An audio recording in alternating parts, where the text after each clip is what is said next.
Everybody, you can click 30 here. Thank you, Lauren. Hi, everyone. It is 6:32. We are going to begin. I'm going to call the meeting to order of the Santa Clara Valley Open Space Authority's Citizens Advisory Committee. It's now called to order at 6:32. Clerk, can I please get the roll call? Yeah, Aaron Gill. Here. Frank Kinsella, not present. Robert Sibbel. Here. Allison Falwell. Here. Lauren Lewis. Here. Lisana Dominguez. Here. Raj Banat. Not here. Justin Fields. Not here. Dan Kenny. Here. Steve Meek. Not present. Lonnie Wong Bassett. Here. Mira Burton. Here. Ed Von Rennen. Here. Joe Henwood. Here. Beth Rigsdale. Here. We have a quorum. Thank you. At this time, is that where I go to? Okay, great. Just want to make sure I'm doing my script right. Thanks, Caroline, for the script, by the way, as well, too. So at this time, any members of the public will have an opportunity to address the committee on any items not on the agenda, and speakers will be limited to 3 minutes. Clerk, are there any speakers joining us via Zoom? There are none. Are there any public comments in the room? There are none. Okay, we'll move on to the approval of minutes. I will entertain a motion to approve the minutes from January 27th, 2025. I'll make a motion to approve. I have a motion. Do I have a second? I will second. Thank you. Does the committee have any questions? Are there any members of the public who wish to comment? Clerk, can you please call a vote? Aaron Gill. Abstain. Robert Sibbel. I was not here, I'll abstain. Allison Falwell. Aye. Lauren Lewis. Aye. Lisana Dominguez. Aye. Dan Kenny. Aye. Lonnie Wong Bassett. Aye. Mira Burton. Aye. Ed Von Rennen. Aye. Joe Henwood. Aye. Motion passed. Okay, so we're going to be moving on to the opening report, and I know that we also do have a new board member here as well as two. Should I read her? Do you want to introduce yourself, Beth? Or I can read your bio if you want me to, and then. I appreciate the chance to say hi to everybody. My name is Beth Rigsdale, and I'm a hiker and a lover of the Open Space Authority and everything you guys do. So I'm just excited to be able to contribute in a different way than I have in the past. Nice to meet you all.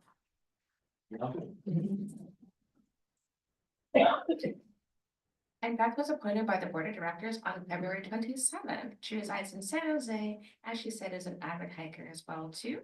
I'd like to make an announcement on reordering items on committee business. I understand that Jackie Latham, our grant program coordinator, must leave, must leave following her presentation. So we'd like to make a motion to reorder tonight's agenda so that we will hear the presentation in the urban grant program update. That's a very long one for 2025 solicitations first. So can I get a I'll make a motion. last time? Thank you. The motion passes to reorder the agenda.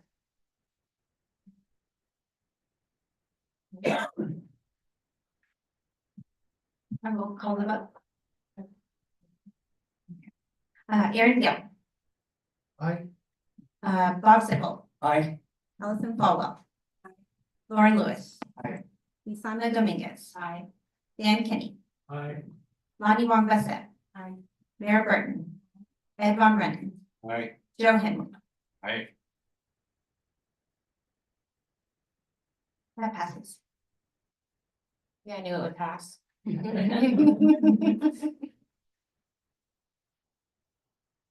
so now we're going to move on to committee business. Okay, now we're going to move on, committee business? Okay.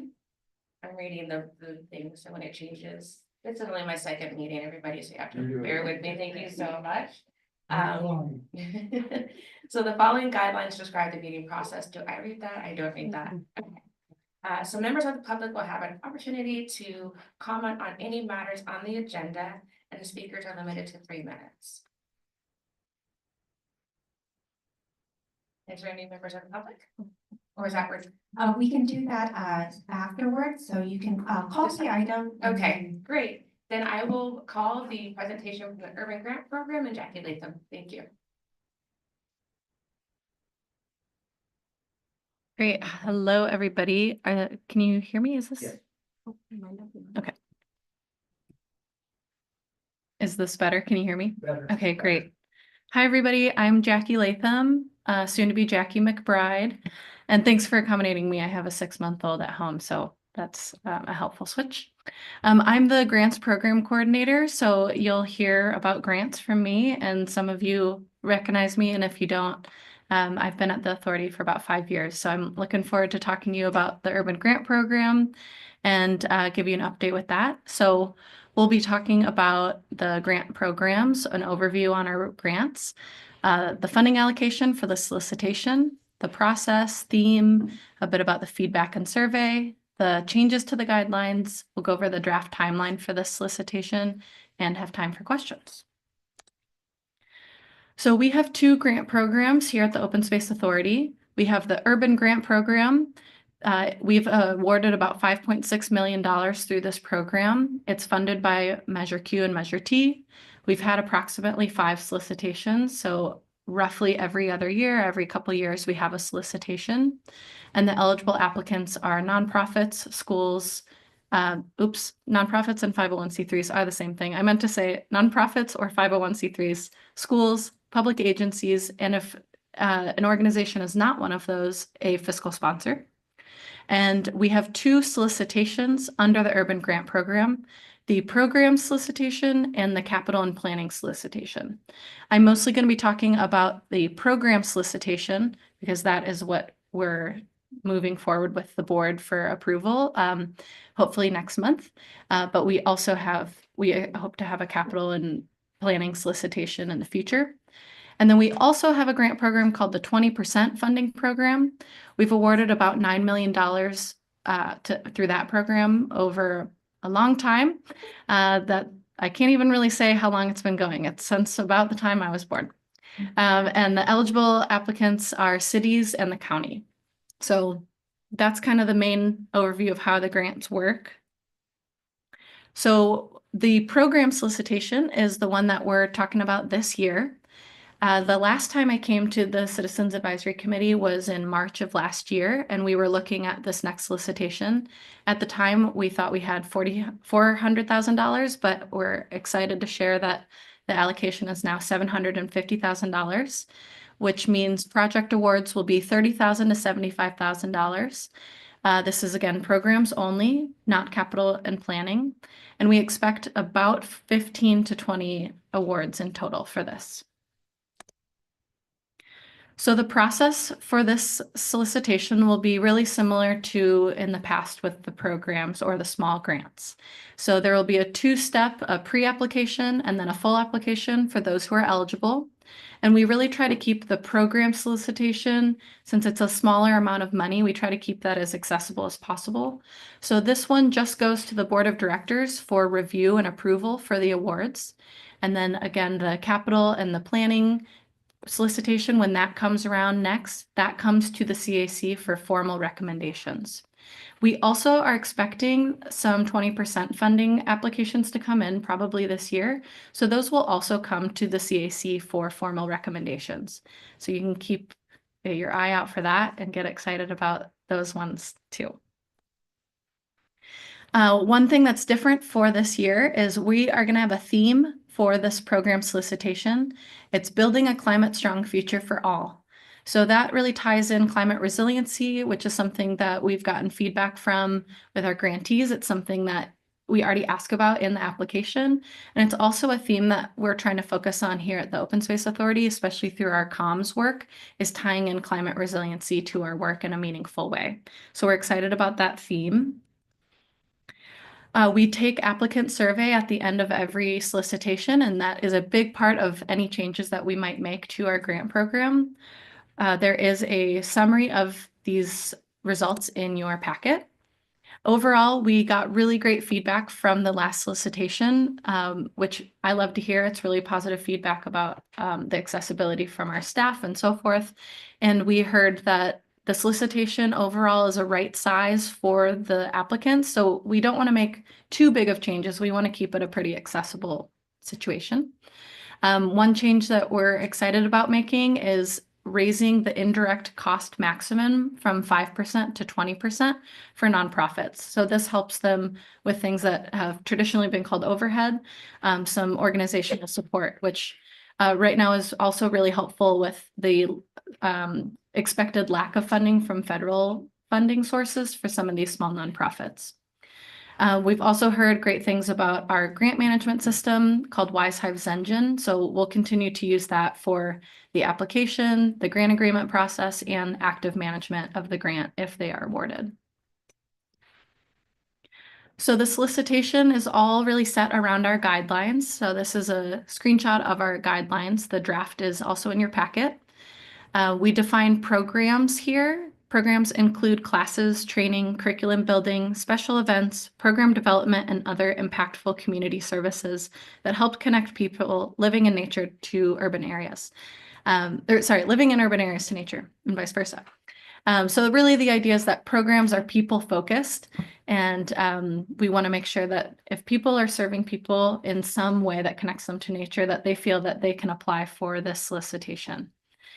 Note that the dates and the links in the guidelines are in draft form. Some specifics for these guidelines: we have removed or condensed some of the questions, especially if they related more to the capital and planning solicitation. We've also updated scoring to emphasize some of the categories like planning, climate resilience, and underserved communities. We also added a definition term in our glossary for climate resiliency. And we've updated some of the project examples and our highly desired project elements so that people understand what climate resiliency might look like in terms of how that might fit in with their work. We're also hosting a new thing, a virtual open house called an Introduction to Grants. So this is meant to be for people who are new to grants, who maybe it's a new person on their staff, or maybe it's an organization that hasn't applied to grants before, for them to come virtually and learn about the basics of looking for funding opportunities, finding the nice fit, tips about applying for their grant, what to expect if you get a grant. So far, we have 55 people signed up, so we're excited about that. But we're also going to ask you to help us get the word out about that, because we think it's a service that can really fill a gap in helping people look for more funding for their grant. It's not really about the Urban Grant Program. It's really about grants in general. And then once the solicitation opens, we are going to host a workshop that's really about our grant program, in that I think it's cut off at the bottom, but I'll show that date again. That is going to be, I think, May 28th, but I'll show the dates at the end. So 2 different workshops, one not related to the Urban Grant Program, and then an Urban Grant Program related workshop. Yes, so here we can see the virtual open house is going to be Tuesday, end of April. And I just sent you an email today with the kind of like the basics in an email that we would love for you to share out to your networks.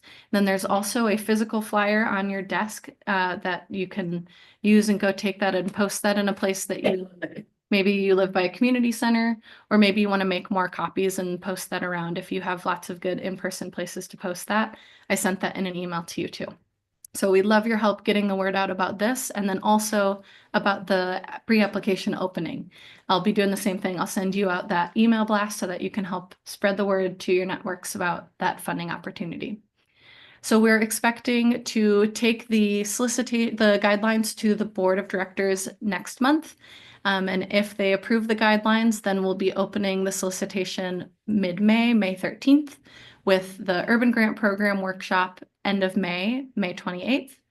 The pre-applications would be due about 6 weeks later, which is a good amount of time for the pre-application. It's only about 5 questions, but it gives people time in case they need to find a fiscal sponsor or find other documentation.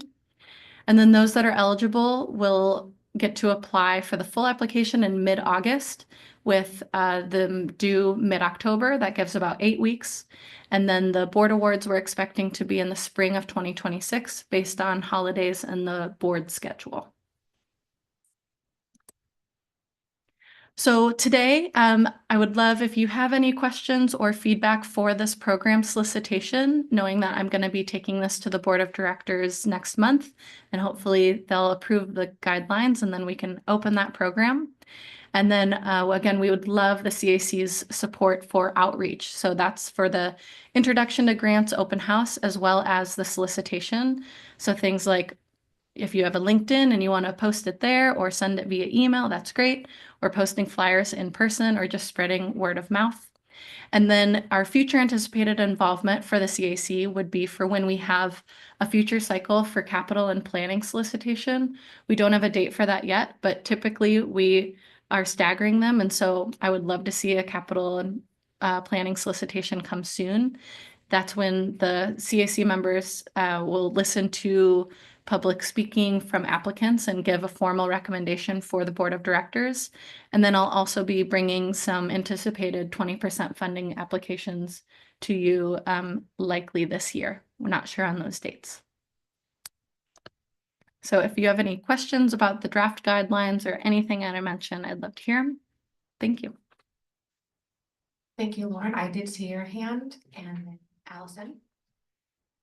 Welcome back. Good to see you again. Do we have any data or metrics on completion of old projects? You know, things that have worked and not worked, you know, that could inform us going forward for this cycle. This is, I think, my second or third time. It's probably my fifth as time flies, but that seems like it might be nice to. Yeah, good question through the But chair. Yeah. before I ask, Mhm. I will say that you provided more information than ever, so that I'm asking for more. I don't mean to be rude. No, that's okay. That's okay. Actually, when I came to you in March, I gave a chart that had, you know, percent completed and all of that. I didn't include it this time because that last presentation, I was also giving an update on the current grantees. So this one I was less focused on those current projects, but I see that is always helpful for you. So good note that anytime I come to you, it might be useful to see what are our current grantees up to. But I can tell you in general, in January, we got progress reports in from grantees. They're doing great. You know, typically in the winter, it's a little slower for a lot of our grantees, but many projects have been completed. The 2022-2023 grantees are definitely out and about. We had one kind of slower start to one of the grants for various reasons, but otherwise they are definitely out in their community making big progress, whether it's programs or capital. So if you have any specific questions about grantees, feel free to email me and I can give you a more specific update on their projects too. If there's anywhere online something like that lives.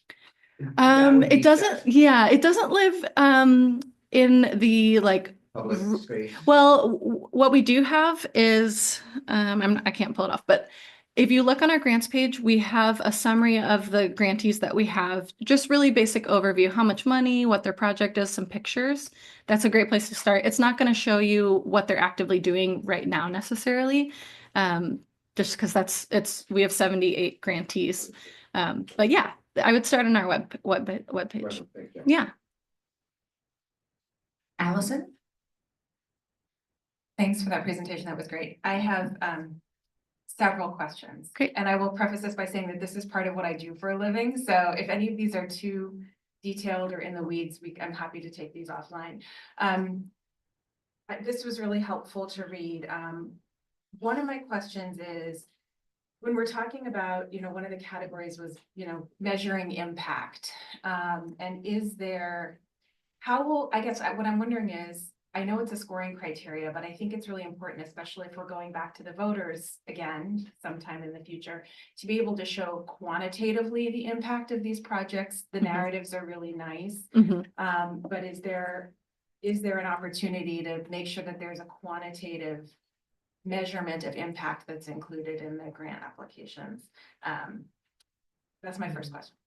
Great. Through the chair, if I can answer that one. So Yes, we try to have a good balance of not overwhelming our grantees, who some of them are just one person running an organization, but with also getting some data. So every progress report, we ask them a couple qualitative questions. How's the project going? How are you meeting your goals? Then we also ask them, so far, how many people have you served? Or how many adults, how many children, and how many programs have you provided? That gives us a really high overview of how they are doing according to their goals, which are in their contracts. So we can kind of keep track of, if their project is really going south, then I can talk to them. But most of the time, they're doing a pretty good job. Other than that, sometimes we can pull out other data that they provide us because they have optional goals that they provide. So that's really great if they are measuring greenhouse gas emissions or, counting nests or something really specific for their technical project. But we've found that asking those exact questions across the board, because we serve so many kinds of organizations, we can't necessarily have everybody report on greenhouse gas emissions. So we kind of work individually with them. So for certain things that, like, if Andrea's asked because she's going to a conference that's related to something, then I can get that specific data that we need. Does that answer your question? Yeah, I wasn't thinking of like a one size fits all approach, but making sure that there's at least a couple of quantitative measures in each project to be able to show the number of nests or the number of acres or the number of students or whatever it is. Right. So, yeah, that's helpful.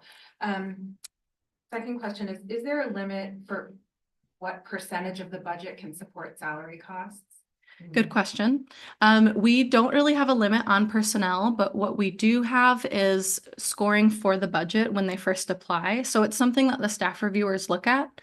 But in our approach and in a lot of the grant funders' approach in this sector, we really feel like, especially for programs, people are doing the work of the nonprofit. And something that we really love that we hear from the grantees is that they love that we can support their personnel, because there's many restrictions on grants that a lot of them can't get personnel, or they can, and it's going through a lot of hoops, like what we as grantees also at the authority, it can be really, really difficult to fund personnel. So some organizations, they really use that, and we see them like they are directly making that program happen. It's the people out there growing the food or taking the people on hikes. So we don't have a limit. But if it doesn't make sense with the program, that's something we would look at. If there's no supplies and there really should be, they might not score that as high in that category.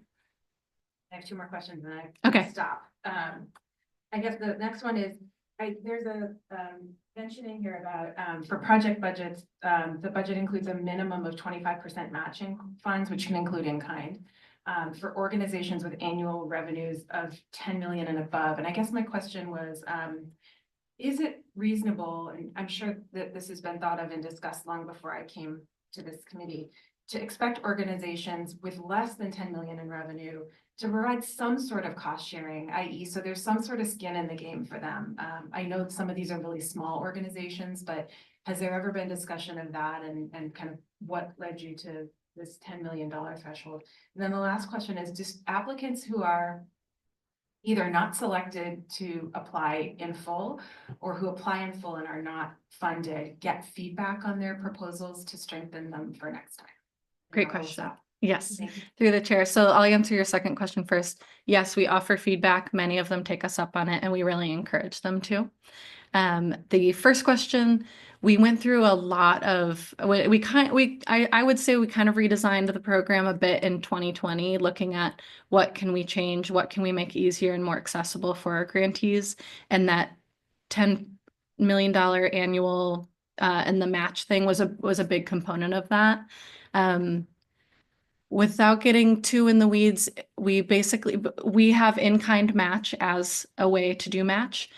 95% of our grantees are matching that in kind.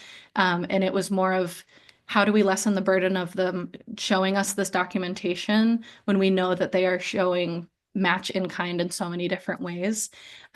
Most of our grantees turn in match as a part of their application anyway, but the idea was we don't want to discourage really small organizations who are really struggling, who really need this funding to not even apply because they can't reach match. The idea was to be more accessible and assume that they are likely doing that in some way. So it's always a hard balance of making it really accessible and approachable and also, you know, covering our bottom line and making sure that the money's being used well. But I think that we are walking that line pretty well. Yeah. Beth and Aaron?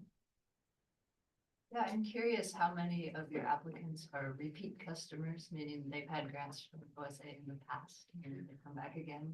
That's great. Yeah, great question. I'd say off the top of my head, I haven't looked at my graph recently, but I would feel like it's about half. We have a good amount of return applicants, and this last cycle, I think, between both programs and capital, about 40% of them were new. I can check on that and get back to you if my number's way off though. Yeah, I think that's good. So it shows that something worked. Like you guys chose them and they liked it. They came back for more. So I take that generally as a positive. But the reason I asked the question is I was thinking that those applicants that have done it before, they now know how to navigate the process. Yeah. And I see that it's a pretty cumbersome, I want to say, as it should be, process to apply. So it's almost like they have an advantage over a new organization that's never done it before. So I was wondering if there's something in the scoring system or some mechanism to help out that new, little guy that doesn't know what they're doing yet, so that it's a fair fight between the incumbents and the new person. Yeah, through the chair, that's a really great question. It's something we talk about a lot with the board of directors, specifically of how to balance the new and innovative and the new small people versus the tried and true grantees that might serve a lot of people really well. And we don't have a policy exactly on that because we like that it is kind of open for all and open to really score an application based on the work that they're doing, not necessarily just assume old organizations just come on in every time. There is a score for innovation and that can play a part in it, but it also gets balanced out with the scoring for planning because we don't want to fund a brand new program that has no planning and nothing to show for it. So it's really something that gets a lot of discussion from the staff reviewers as well. Yeah. Jackie, thank you. That's a big project you guys got going on here. And I think the first one I saw was last year's grant funding, and it's new to me. And I'm still trying to understand the grant process and how it works and how the results come out and things of that nature. So I'm gonna go ahead and tag on to Lauren's and Allison's comments and say, because the mission statement says connecting the people to nature, is there a way to go back and review, since we have roughly quite a few years of doing this, is there a scoring or is there a kind of a hits list of what really worked in past years? And is that something we can bring to the community to go ahead and, kind of brainstorm with the community about, hey, this really works in terms of connecting with nature. And we'd like to go ahead and emphasize this as a direction. And you can do, climate change and those types of applications as well within that. But in getting back to the mission statement of connecting people to nature, is there a way that we've come and kind of went back and historically looked at what really worked? That's a great question. I don't think I can answer with a simple sentence, because our grantees have such a huge range of what they do and how they impact people. Like something that comes to mind is Bay Area Older Adults, a really small organization that serves a pretty small community that really is specific. In this case, they were visually impaired older adults that would go out on hikes. And then there's the San Jose State Research Foundation. They serve thousands of kids, and that I don't think one is better than the other. They're doing it in such a different way. So it would be really hard for me to compare. I think just highlighting our grantees on we have a page that's called Grants that have been funded by our grant programs, and you can read about their stories and see their quotes and see their pictures. That is one way that we highlight grantees. But we really try not to put them in any sort of bucket or make people feel like this is the grantee that we're looking for and we want you to apply with this lens because we really like how diverse the projects are. So there's so many different ways that I think they're successful. And especially if you're looking at capital projects, if they're building a building or a garden bed, that's two different projects and that's within one bucket. And then there's programs that could be so many different things for programs. So I don't have a really clear answer. I don't know if that answers you at all. I'm sorry. It's not. Well, if that was to come about, and that was to be, discussed at staff, that'd be interesting for myself to hear and view as to, how things really worked in the past and Mhm, this particular project worked really, really well. And mhm, we were able to connect with all these seniors that had disabilities or whatever it might be, or got them out in nature, or if it was kids, whatever age it might be, whether bringing, people out into a, kind of a agricultural setting or into the pumpkin patch or something. mhm. Those types of things, and then try to talk about how it all works together. Yeah. That'd be interesting for myself and be a story I can share. Okay, great. Well, what I'm hearing is it would be great for me to come back and give you another update on our current grant projects. Maybe the last time I came, maybe it might have been before your time. And so I do occasionally try to do that and give you some highlights and pictures and show their success that way. So I'll be excited to come back and do that again. Yeah. Okay, well, we have Lauren and then Lonnie. Lorena. I just wanted to follow up with some comments on Beth's input, which was kind of trying to reduce the disadvantage of first timers, and I just kind of wanted to. I do think you guys do your best. I mean, I think, obviously there's a natural advantage to experience that's kind of hard to, or is it even good to take it away, right? But I think what we do is offer workshops and feedback to those zero timers or first timers, that kind of, year one's gonna be a problem, but really, but even addresses it starting at year zero with the workshop. So I do want to acknowledge, I think you guys do your best there. Thank you. Thank you, Lonnie, and then Lasana. Sure, okay. So yeah, we already had this conversation offline before, and it was a really good conversation, but I realized I didn't ask this. Is there a particular order? Because I know it's 1, 2, 3, 4 in terms of the categories, environmental stewardship and restoration, parks, trails, and all that. Is that weighted in terms of 1, 2, 3, 4, or does it's 1, 2, 3? No, that's a good question. So what she's referring to is there's 4 categories a project can fit into. They can fit into one or more than one: environmental education, environmental stewardship and restoration, urban parks, trails, and something else. Thank you. And then the food systems and urban ag. I'm gonna just blame that on mom brain, that last word I can't remember. They can be in any of them. It's not a scored category. It's just to really highlight, because it's urban grant program is so broad, those 4 categories help the grantees, the applicants, understand what kind of projects we're looking for. And then within there, there's also more specific highly desired project elements and some project examples so they can give an idea. Thank you. Mhm. Lasana, and then I will have a question as well too. Thank you. Jackie, thank you for your presentation and staying late with us. 2 questions for you. The first is you shared a little bit about how you're planning to see an increase of grantees for the cycle due to the external issues right now. And so my question is, are you anticipating or have you and your team discussed funding more but less amounts, or really sticking to funding a certain amount but at 75,000? Yeah, great question through the chair.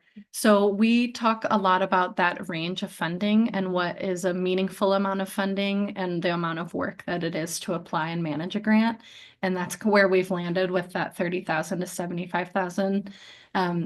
Based on feedback over the years and past solicitations, that 30 to 75,000 seems to capture a decent amount of 2-year programs. These are 2-year grants, so they can use that money for the 2 years, for, like, let's say 2 different school years, or really focus on one school year and then have a little bit left over for something. They're able to use that pretty flexibly, and that amount just seems like the right amount. If we go too low, it is a lot of work. They do come to the board of directors and speak, and that's a really long meeting. And typically, that kind of meeting would happen for a larger amount of money. So we feel like it's the right size. But it is something that I know the board of directors would also like to award more funding to more programs as well. But to really feel like those organizations have a meaningful impact from the money, that seems like the right amount. But for capital programs, capital projects, it's usually a little bit more because it's less project awards in total with more money in order to really use that money to make something with construction or restoration. It just costs a lot of money. Second question is, can you share a little bit behind the science of your point system?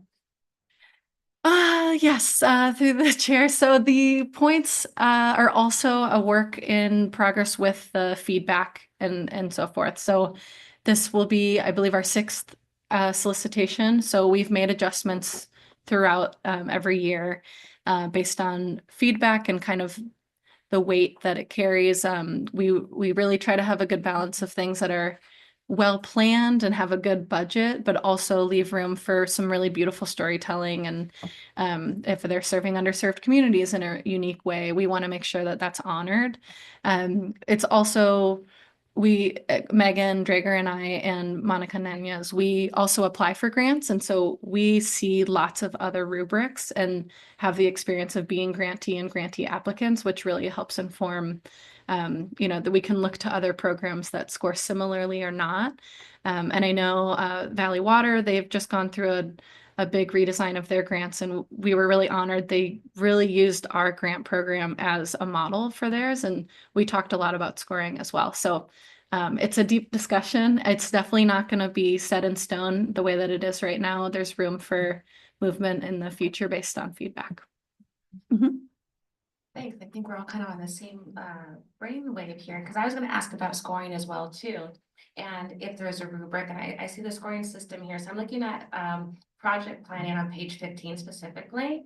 And in the project planning, it says 35 points. When I look at the arrows, there's 9 arrows. When I look at the boxes, there's 7 boxes, right? So then does each box or each, and I'm doing my math real quick as well. Are these like 5 points each, or how is the scoring rubrics determined? And then how is the team that's scoring them trained on them? So my score might look maybe similar and or different than Allison's if we're both being trained on the scoring rubric. Great question. So that 35 points is the 35 points. There's not smaller points within that. We really trust the staff reviewers who we bring in from different experiences. They're all staff at the Open Space Authority, many of which have worked for nonprofits that have actually been grantees at some time, or grantees of other organizations, or they come from grants or nonprofit backgrounds, such as I have in the past. So we do have the grants team, the reviewers have discussions, and sometimes there are really different points and people have different opinions. And I think that's kind of the way that it should work if it's working well. Does that answer your question?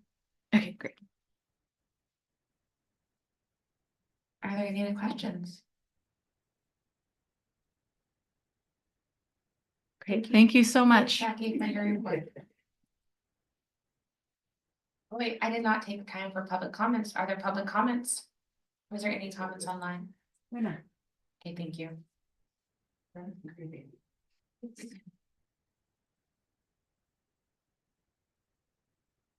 Okay, so now we're going to receive an update on agricultural mitigation policies. Thanks, Erin.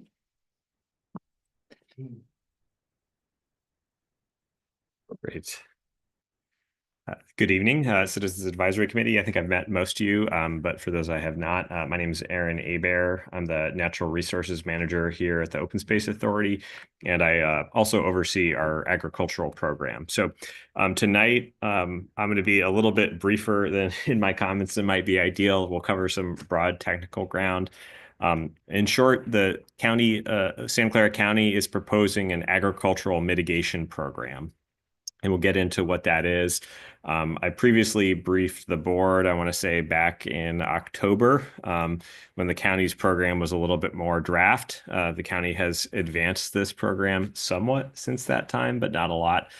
So there's not a lot of details that are out in the public. So I'm kind of doing my best, given the date of these various meetings, to just kind of give you what I can and use this opportunity to pick your brain. So as you listen, please write down questions. And then at the end, the real point of this is for discussion and comment from the CAC. So the goal today is really just to provide staff on policy considerations for the Open Space Authority's participation in the agricultural mitigation policy. And we'll talk about what that participation might look like. But think about the good, the bad, and the ugly. So agricultural mitigation is really a policy that would mitigate for development on agricultural lands by requiring a permanent conservation easement or a permanent agricultural conservation easement. So if, a large residential compound goes on an agricultural property, or a big box store goes on an agricultural property, they would have to offset that impact to the farmland that's underneath there by protecting a conservation easement somewhere else. That's the high level, and then there's like 1,000 details under that. This would apply to single family homes and other discretionary developments of a parcel size to be determined. The current policy is anything bigger than 5 acres. So if the development is on a property that's, say, 4 acres, no mitigation is required. But if it's on a parcel that's bigger than 5 acres, that's when you get into this mitigation regime. So this policy is pretty draft. They have been kind enough to include OSA in the early reviewers. It's actually not out for public circulation yet. So we appreciate the county's sort of early notice to us and engaging us early.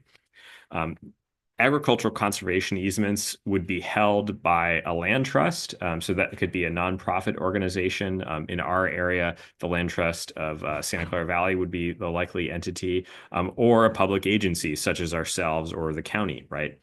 The other way that this can work functionally is that the developer or impactor would pay into a county mitigation fund. And then later, those funds would be used to protect agricultural land. So just hypothetically, if you developed on 10 acres of farmland, you could mitigate that impact to farmland by paying, say, $500,000 or whatever the number is. That would be held by the county. And then the county could then use that and other funds to purchase a bigger property, right? Like, say, a 100-acre property that costs $5 million or whatever. So in other words, you can directly get an easement. That's one way, or you can pay into a fee program. An EIR, Environmental Impact Report, will be circulated that will, in effect, streamline single-family home development in Coyote Valley. And this is kind of a technical point, but currently, because in Coyote Valley, it is part of the AB 948, I believe is the right number, Coyote Valley Conservation Area. Any development in Coyote Valley is considered a quote unquote discretionary review, meaning that county staff have to look at that development and say, gosh, there's an unavoidable impact to the Coyote Valley Conservation Area, and we need to go into this environmental impact report process in order to assess that impact, right? Which costs about, $200,000 and takes about 18 months. So for a single family home, county staff have identified that's, quite a burden on those projects, right? But should this policy be approved, and I should say it's actually sort of omnibused with several other somewhat unrelated policies that I won't get into, it will allow for single-family home development in Coyote Valley to be analyzed in this EIR, and then subsequently all proposed single-family home developments would have already been analyzed by this one and then could be approved just like a normal single-family home process. So hopefully that makes sense, but if it doesn't, we can circle back there. So just to kind of visualize this, I'm a visual learner. This is the minimum size, a 5-acre parcel. But one way this could go down is you have a 2-acre single family home development. That's the limit in the proposed program of the size of the development for a single family home. You would be impacting this 5-acre parcel, right, with your 2-acre development. And the way they calculate it is they say, well, if you're on a 5-acre parcel and you build a 2-acre home, that other 3 acres isn't really good for farming anymore. It's too small, right? You've sort of lost the agricultural function of the whole land use of that parcel. So the total amount you need to mitigate for is actually 5 acres, the size of your entire parcel.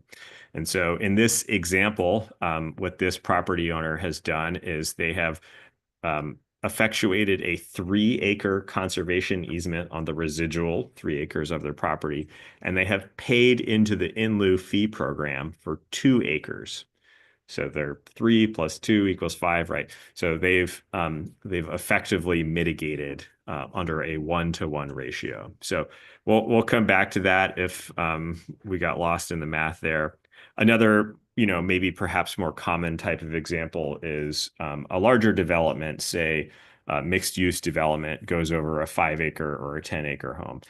They could just buy a 10-acre conservation easement or a 5-acre easement somewhere else, or they could pay for a 5 or 10 equivalent acres in the in lieu fee, right? Maybe it's $5 million, maybe it's $10 million, whatever the county sets the fee structure at. So again, that's kind of how the program works, and we can go back to these visuals if we need to in the question and answer.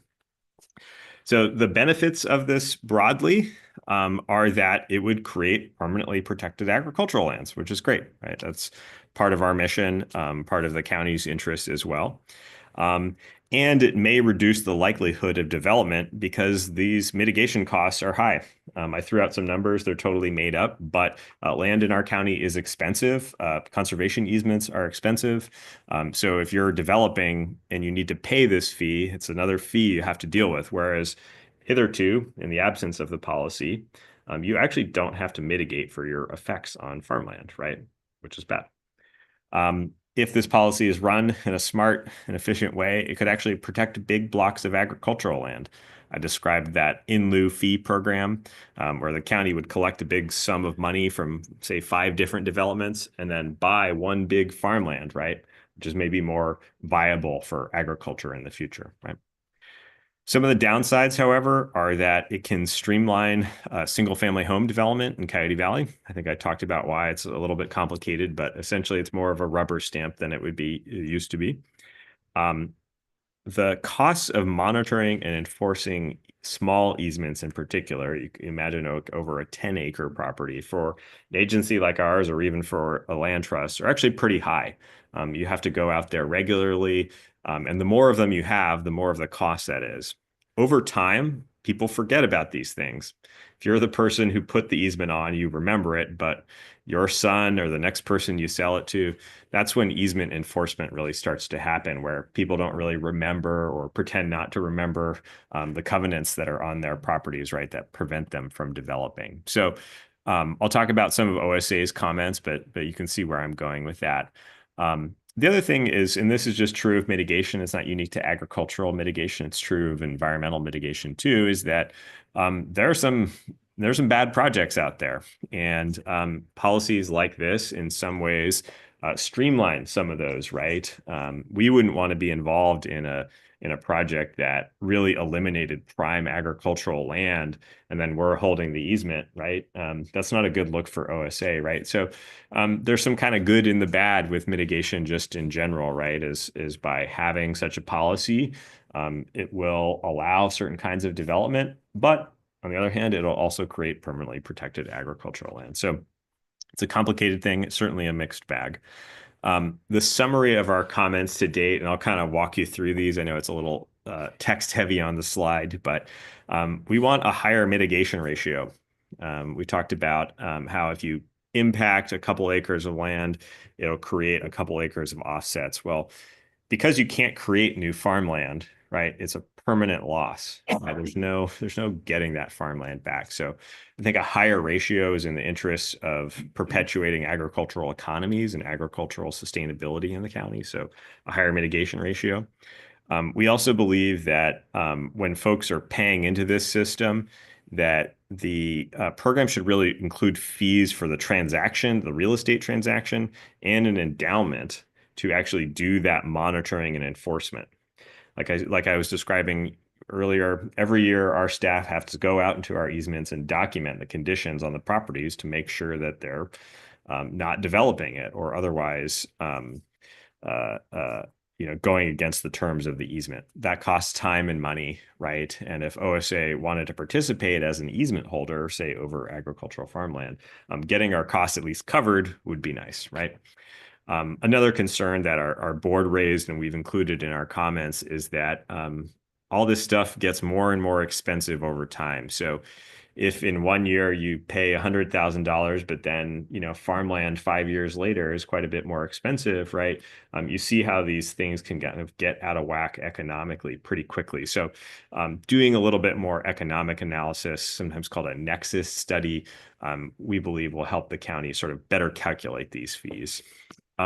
In general, staff is of the opinion, and I certainly welcome CAC input on this, is that for properties that are less than 20 acres in size, I think OSA staff generally prefer the fees and not the easements. In other words, monitoring small easements is a pain. It's hard to enforce. The more landowners you deal with, the harder it is. Whereas a bigger easement is not only less work for OSA staff, but is actually more effective for farmers, right? They need larger blocks of land. We have very small agricultural properties in Coyote Valley and Santa Clara Valley. But, still, farmers still need a good chunk of land, 20, 30, 40 plus acres in order to have an economically sustainable operation. If we end up with a bazillion 20 acre or 10 acre parcels, it's a lot harder to thrive economically, certainly in our county. So we are recommending the county consider more of a fee program for those parcels under 20 acres. Maybe that could be 30 acres, 40. Reasonable minds may differ on that point. We also want to make sure that if the county is collecting these fees, that they're then not later misappropriated for something that's adjacent to agriculture, but doesn't really serve the real purpose of the fee, right? Which is permanent protection of agricultural land, right? There are examples in other counties from around the state where some of those fees have been used for agricultural events or agricultural sort of like agrotourism or things that are good, but don't actually effectuate sort of permanent agricultural protection and are a little bit more in the vein of economic development. So again, OSA, we're unlikely to want to participate in this program for easements that are less than 20 acres unless they're somehow of exceptional value, right? Which certainly there are amazing operations out there that are on very small farms, and we might want to protect those on that basis. But generally, monitoring and enforcing small easements is difficult. Another sort of more technical topic is that they rely on the condition of the soil, this farmland mapping program, in order to define what is an ag land that needs mitigating.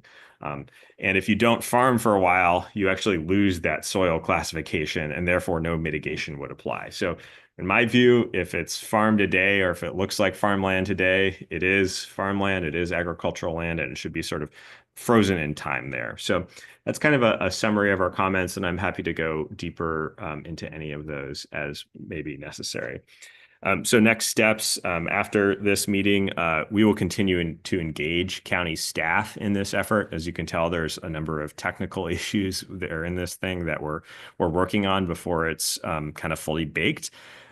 We believe that a Housing, Land Use, Environment, and Transportation Committee, that's a committee of the Board of Supervisors, is going to be held in April 17th. You can expect a comment letter from OSA to try to affect this policy in ways we think make sense. So again, that's where your input is welcome tonight. And then probably after that meeting, there's our own board meeting in late April, and I'll circle back with either some informational update to our general board or with an agenda item as may be appropriate. So I know that was a lot. I know I spoke quickly, but I welcome the committee's input at this time in the agricultural policy and how you think OSA should participate or not.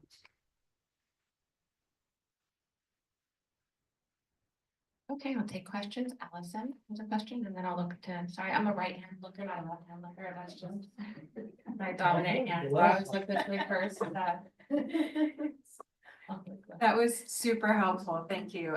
Two questions. One, in addition to holding easements, has there been discussion about other roles of the open space authority in terms of like governance, approving versus just being informed, consulting? Because I think there is an opportunity for the open space authority, if participating in this is the direction that we go, to be a force for education. And so I'm just understanding a little bit more about what our role would be.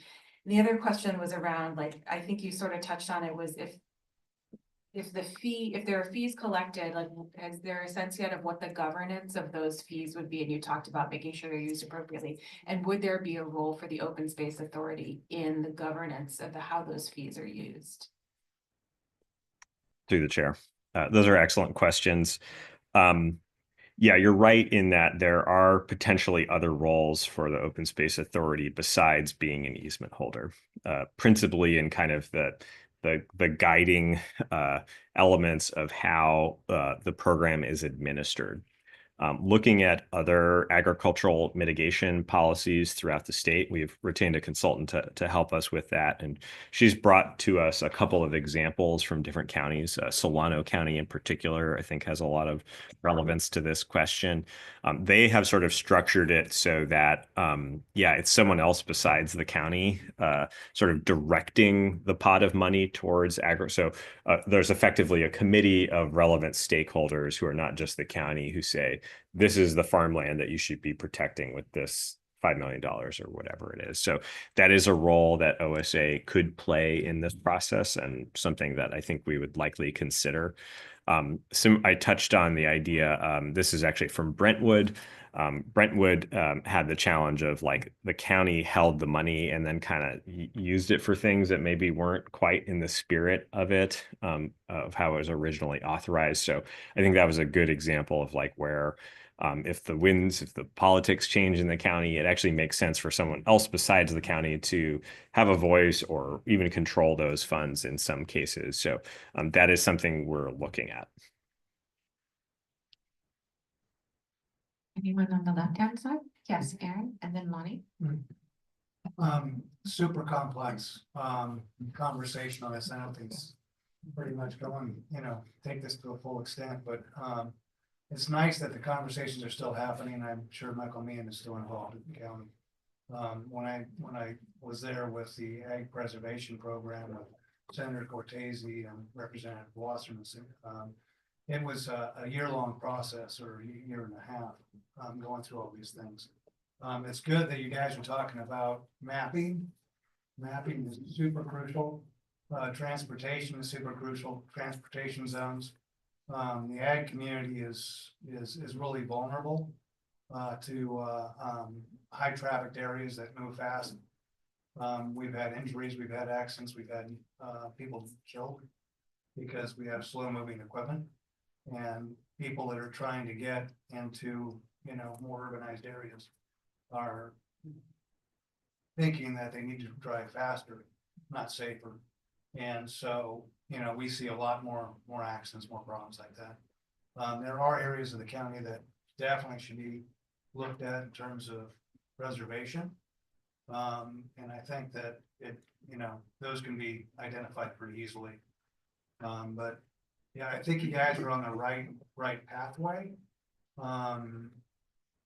There's a lot to that conversation as to what can happen in terms of availability for soils, for water, for different aspects of the industry of ag. And you've identified that you can't make it on small properties. And I've always tried to go ahead and promote that you don't want to be subsidizing agriculture. You want agriculture to go ahead and be self-sufficient, because it can be the most expensive industry that you could actually ever take on and not actually have source from it. If you don't know what you're doing. So it could be a really deep hole if you don't do it correctly. So I think with those things said, I think, it's a great conversation. I think it moves slowly, which probably is good in some cases. In some cases, it could work against agriculture it has in the past. If you look at the Valley of Hartsville like now, it's pretty much just asphalt, concrete, roof line. So, there's a lot of choices that are made in between all these policies and how things happen. I know everybody here is aware of that. But there's the planning process, sometimes gets really askew. And even, properties that we've farmed they've been, even when they've been zoned, agriculture, people have destroyed them by trying to go around zoning. So, our industries are vulnerable to people that play outside the rules and skirt around laws. And some of the properties I'm talking about will never be farmed again, even though they were zoned agriculture, because they've been destroyed. So, and some people just don't care about, laws, rules, zoning, all that stuff. It's just about a bottom line type of thing. So there's a lot of conversations here. There's a lot of work that can be done in terms of trying to develop an industry that would be safe for the future and actually responsive to what OSA is trying to do. So I encourage it. Thanks, Aaron. Thank you. Thank you for reminding me that I know nothing. Even with numbers like 3 and 2, it's like I'm already lost.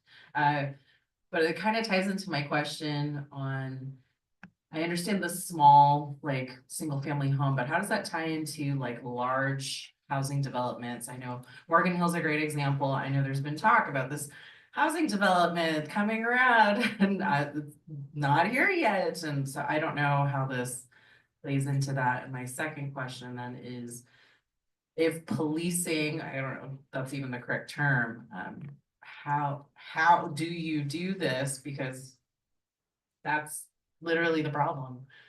People, you can zone stuff and you can do these things and even hand money to a person who says they're dedicated to making sure that's correct. But how do we ensure, to the best of our ability, that things are being done properly? Yeah, through the chair. Great questions. Yeah, for large developments, say like large multi-unit housing or mixed use development or whatever, kind of not your single family home. There are sections in the proposed mitigation policy that pretty much require mitigation when it's on agricultural land.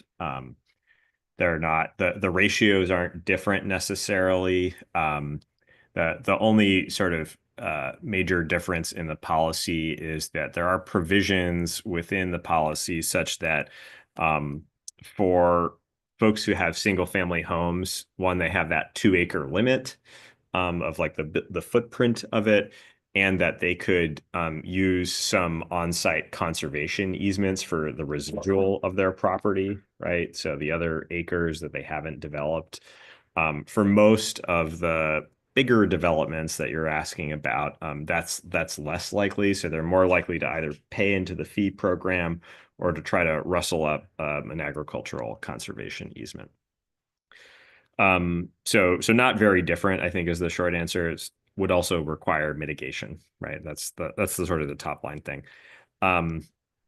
They're also bigger, so from a administrative standpoint, it's easier to deal with larger developments, right? In terms of having bigger agricultural parcels. The other thing I'll say, you were asking about enforcement, is what we call it. And it is tricky. One of the ideas that I didn't touch on in the presentation, just in the interest of not bombarding you, is this idea of what's called an affirmative agricultural easement, meaning that it doesn't just protect the land and ensure that it could be used for agriculture. An affirmative agricultural easement actually requires that it is used for agriculture, and that the easement holder has the right, if the landowner has abandoned farming, to go in there and actually lease it to someone else. This is kind of a newer area in agricultural protection. maybe in the last 10 or 15 years or so. There are example projects. So there's not a long history of people having to enforce those affirmative agricultural easements. And we in particular have concerns about those on smaller properties because we're worried that in this visual, say it was a 20-acre property and it's still got a 2-acre home on it, that even though there might be enough land to have a sort of viable agricultural operation, the presence of the home on the property usually means that more intensive forms of agriculture are going to conflict with the enjoyment of the expensive home that they just built, right? So you know, I think there could be a concern that this policy could drive people towards more like hobby farming or low, you know, kind of like the appearance of farming, but not actually farming, right? And so one of our concerns is, again, you know, one of our policy goals, I think, is to drive this program into larger and larger blocks of farms so that enforcement is easier, right? That said, you know, OSA has a number of easements. I don't have the number off the top of my head. We do conservation easement monitoring and enforcement every year. It's part of our program. Rarely has the OSA had to enforce, like actually take legal action. It has happened before. It's a rarity, but you know, easements are an important tool in the conservation tool kit in the sense that we don't have to own the property and manage the property. In this case, you know, we let farmers do their thing, ideally, right? Let farmers farm. But they do come with monitoring and enforcement costs, and we hope to recover those through our suggested amendments to the program. I don't know, does that answer the question? Yeah, I mean, it's a very big problem. It's very large. And so it's just, and now bringing up the hobby, like farmers that kind of fake looking like, I mean, I don't even know how that affects the land when it's like fake farming. I'm like, oh, well, that doesn't count. No, probably doesn't. But thank you for answering my question. I have a question about the environmental impact report and who prepares those? Are those internal, external, and are those objective or subjective to? Yeah, I guess that would be my question. Internal, external, subjective, or objective? Yeah, that's a good question. So in this case, the County of Santa Clara is the lead agency, meaning they you know, can consider, adopt, approve, et cetera, the environmental impact report. Typically, these types of big environmental impact report documents are a collaboration between county staff and consultants. You know, CEQA practice is highly litigated. And so the result is for the more complicated or risky things, and I mentioned this update is not just about agricultural mitigation. It has other elements. They hire it out. I forget which consultant firm is writing it, but there's, you know, a handful of kind of usual customers. So, and then I think your second question was whether about they were objective or subjective. You know, you might get different answers depending on who you ask.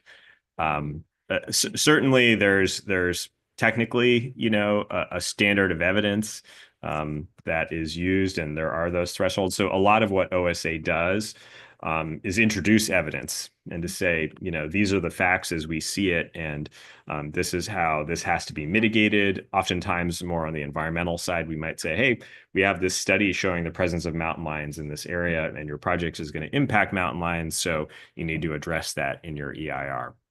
You know, other things get a little more squishy. Not every area of CEQA is as well practiced or understood. So I think it's technically objective, but it's maybe practically subjective in certain areas. I don't know if that answers your question. It does, thank you. Are there any? Yes, Lisa. Thank you again for the presentation and the visuals as well. Very helpful. My question was around the governance fee and potentially taking that on. Has there been an assessment or an analysis of what that would financially look like? Great question.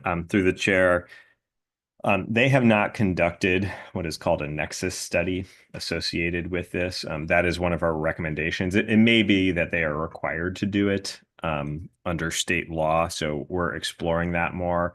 But I think you're absolutely right in naming that the devil is really in the details when it comes to these fees. Our board chair, or prior board chair, I guess I should say, brought up an example of how in San Jose, there's like a parks development fee, and people have just been paying into it for a long time. And now the city's kind of holding the bag because there's not nearly enough money to do what they need to do. So our comments are kind of all along the lines of trying to creatively figure out how they can create the right fee structure, and where appropriate, OSA can be involved in either participating through easements or, as others mentioned, trying to guide where those funds go. Yes, Ben. Yeah, as I think about all these different parcels of farmland in Coyote Valley, in my mind at least, I think of each one of them as being unique. Like, one might be next to a stream, there's a seasonal pond, maybe some wildlife is doing something over here on this other one. And so the whole idea of having a one size fits all EIR streamlined program thing that you could just apply to these different cases that are not the same just does not add up and make sense in my head. Yeah. Comment. Yes.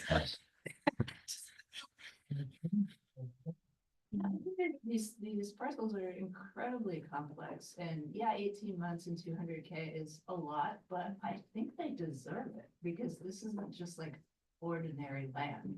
This is like the last chance for this small little bit of it that's left for us to get right. So I don't know, to the extent that the OSA can still have a seat at the table, but also kind of let the county know that their whole premise is probably flawed, that they can just automate this and make it easy and simple, just pay into account and press go and we're done. I think that would be a great way to serve our community. Yeah, through the chair. Yeah, your comments are noted. I'll add a little context that because this is a landscape of statewide significance through AB 948, the Open Space Authority has special powers because of that legislation that still give us notice about different types of development. So we still have a bite at the apple, even where there may be some permit streamlining in effect through this kind of program. The other thing I'll say is that although this does have the consequence of streamlining certain kinds of approvals, it doesn't mean that everything that goes through the program is intrinsically able to be streamlined. And what I mean by that is that, for example, if a particular property has, say, outstanding value as a wildlife corridor, doesn't get streamlined, we still have the ability to object and say, actually, this particular impact on this particular property wasn't considered. Yes, that does put a little bit of a burden on OSA to name that and to defend that space and to push the county where appropriate. But again, because we have this special power under AB 948 to receive notice, we're sort of at the table more so than a typical open space agency might. There probably will be battles ahead about individual developments in areas that aren't exactly our cup of tea, but we would have to take it up on the basis of the, as you say, the special things for that property. Another question, how many available acres are there for development in the South County or in the Coyote Valley area that could be under question? And if you don't know that number off the top of your head. I absolutely do not, but we can get back to you on that. Certainly there's quite a bit of farmland in the county. I think there are something like 900 to 1,000 farms in the county. I think they average, less than 100 acres a piece. So, some are also within city limits in certain cases, and some are within unincorporated counties. So We can get back to you with sort of the relative figures, but very significant chunks of Coyote Valley, very significant portions of South County in particular, like say near our Pajaro River Agricultural Preserve, areas that are outside of Morgan Hill.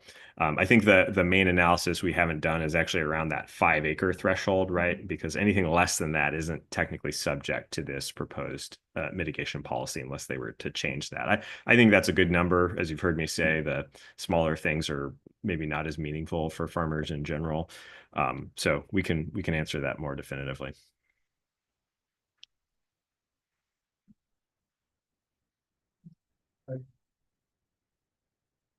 I actually, I love the idea of streamlining the process and cutting overhead. Not so much as a way to enable development.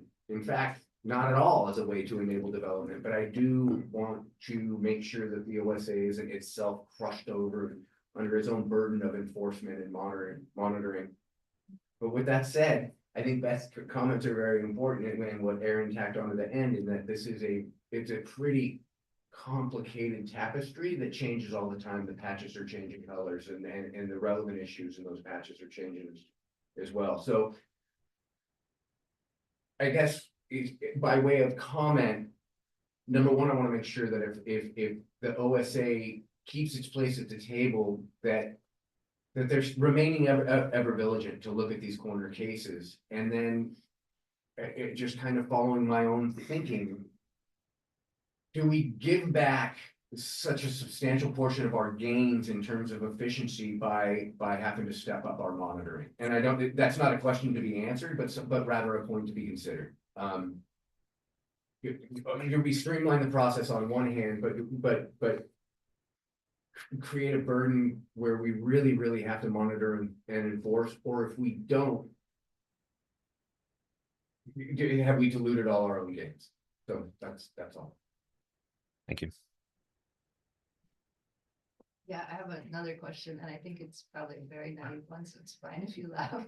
But what I'm wondering is, if these parcels are zoned for farming, why does the county feel obligated to entertain permits to put houses on it? Why don't they just say, yeah, we looked at it, it's zoned for farm, just farm on it, or sell it to somebody that wants to farm on it?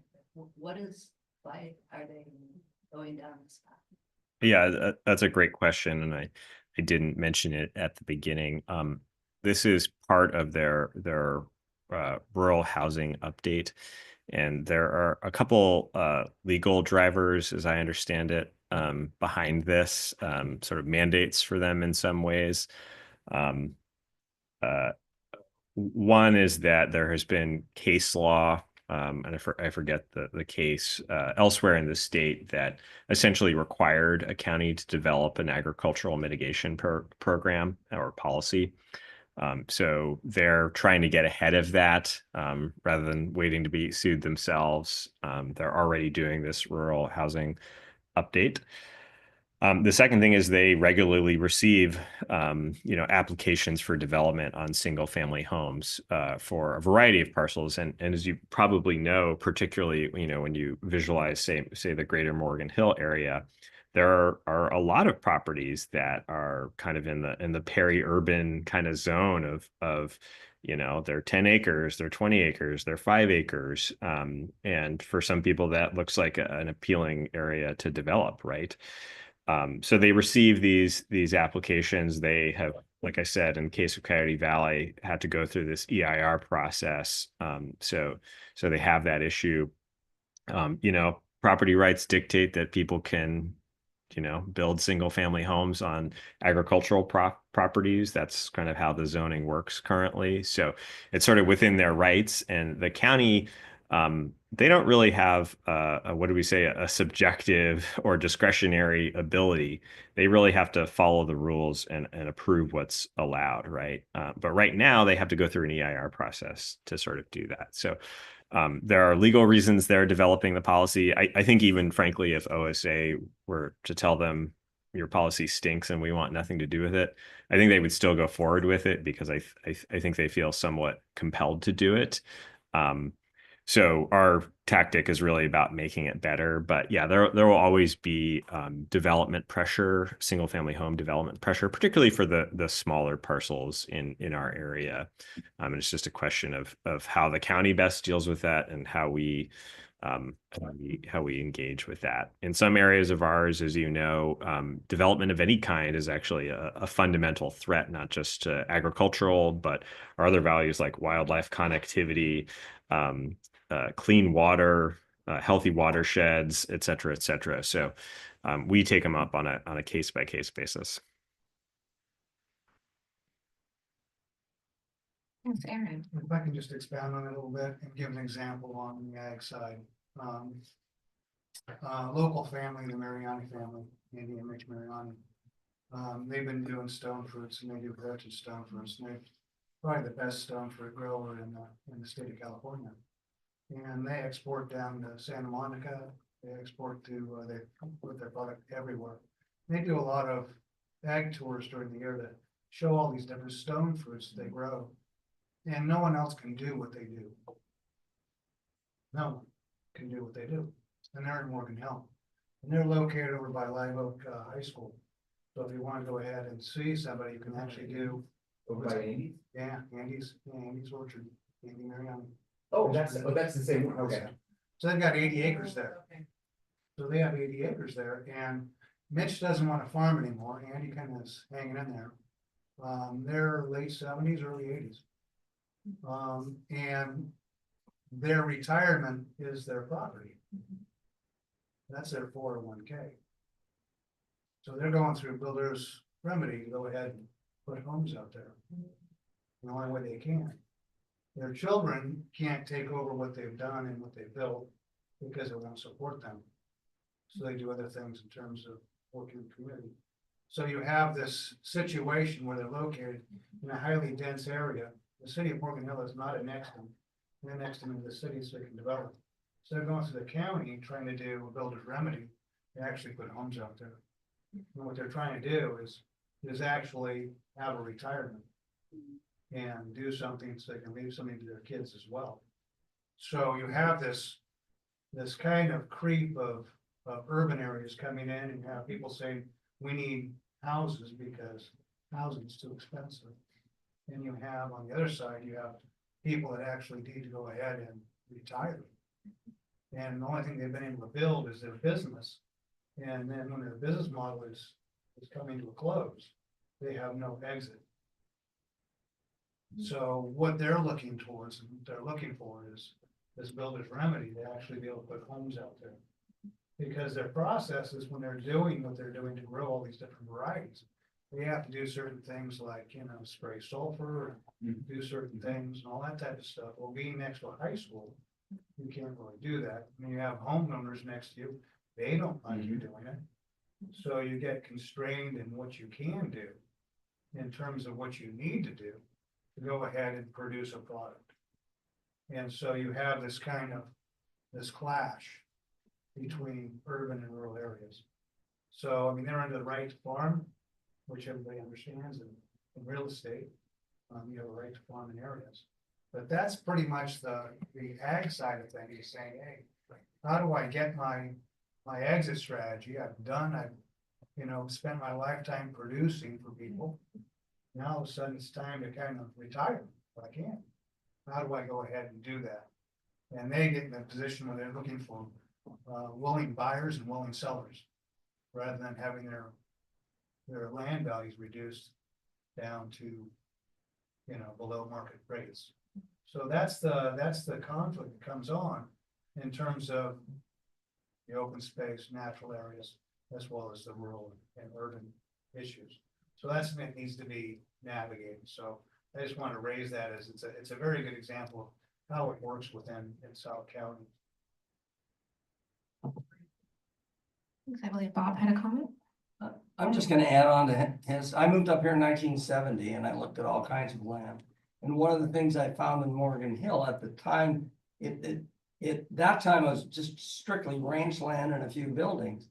And then they decided, well, we see people wanting to move here, so what are we gonna do? So they made the original law, which everything had to be broken up in 20-acre parcels. And it wasn't a number of years later, they dropped it down to 10, and then they dropped it down to 5 to fit in for the urban thing. And it isn't in any one area. It kind of goes into all kinds of areas and That was the really realtors. That's where. exactly. Realtors And took advantage. hence, that's exactly what happened. Yeah. One of the things that happened.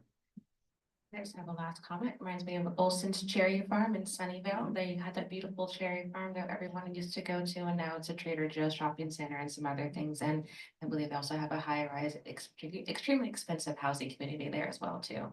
But thank you for putting this dots together for me to kind of understand how farmlands get turned into urban developments that are still unaffordable for many of the single-family homeowner or people that live in those areas.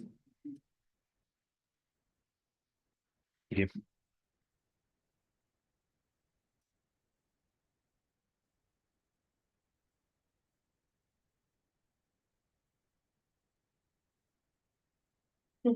All right, well, thank you so much. Are there any public comments? We had a lot of great comments in the room. There are none. Okay. All right, I think I'm moving on to informational reports now, everybody. No, I am not moving on to informational reports. I am going. JK, just kidding, I get so excited. I'm just reading my boxes here, you guys, okay. So now we're gonna move on, so we're gonna provide input on board agricultural tours for fiscal year 2025 and 2026. We're gonna invite Anna, who's our agricultural specialist, up to the podium. Thanks, Anna.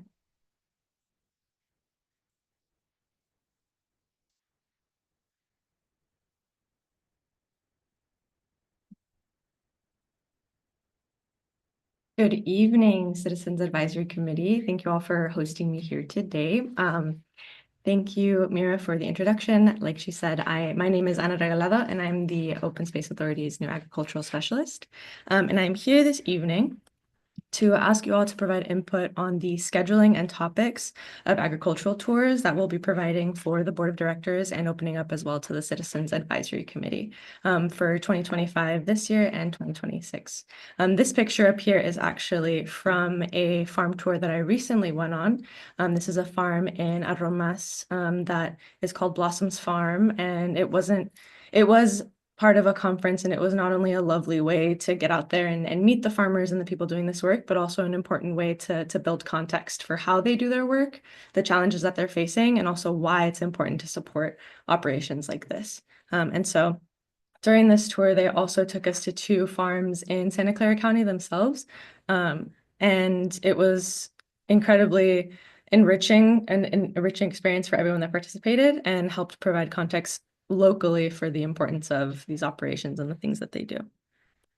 As many of you know, Santa Clara Valley has a rich agricultural past and present. And over the past year, staff has heard directly from 2 CAC members, one of them being Erin Gill right here, that there's a growing interest in learning more about agriculture and the Open Space Authority doing more work in that region, and the ways that we can continue to support not only the producers, but also the food system that we have here.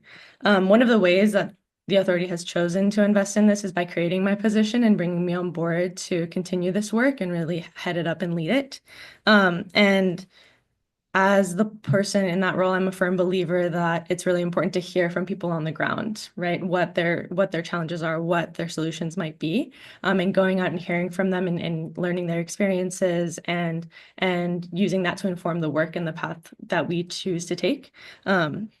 And that is what we hope to do with these agricultural tours in the future, just like the one that some of you might have had the opportunity to attend back in October of 2024. So this was a tour of B&T Farms, which is a local producer here in the area, and it also included a food safety lecture to understand more about that world that the farmers have to understand and abide by.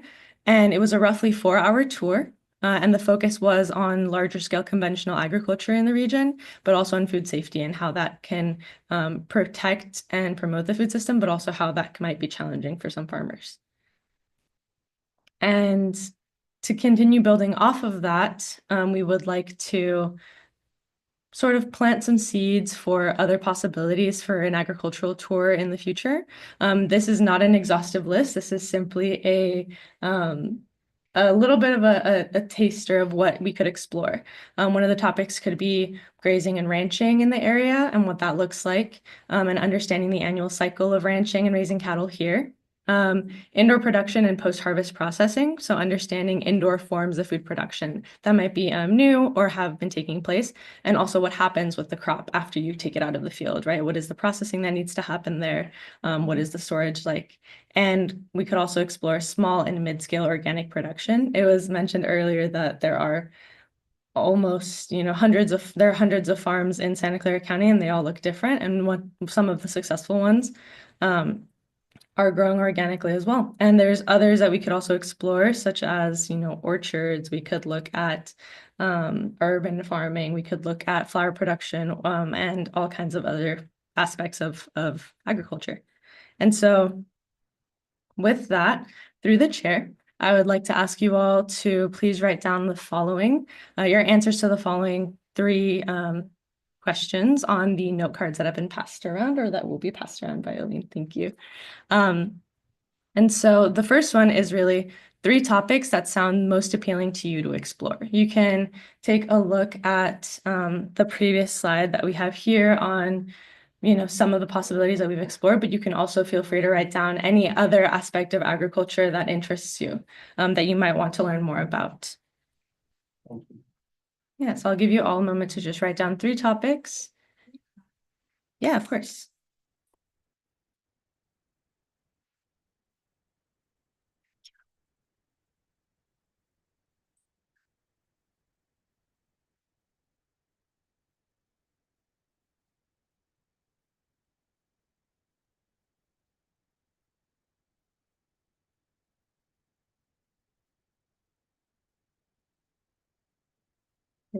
And I'm going to go ahead and, while you all are thinking on those 3 topics that you'd like to explore, if you could also write down how many tours you'd like to attend or you could attend, both in 2025 and 2026. We know that you all are very busy, and we want to make sure that the tours are as accessible for you as possible. And so wanting to hear your input on what is feasibly the most accessible amount of tours that you can attend in a year. And you can follow that up with the 3rd question: what would be the ideal tour length for that, right? As mentioned, the previous agricultural tour that happened in October 2024 was roughly 4 hours. The tour that I attended as part of the conference was a full day. And so it can range anywhere in that spectrum, and just wanting to, again, ask you all for yourselves, what would be the most accessible time frame, considering that these would have to happen during the day, most likely during the work week, and figuring out how that factors into all of your schedules.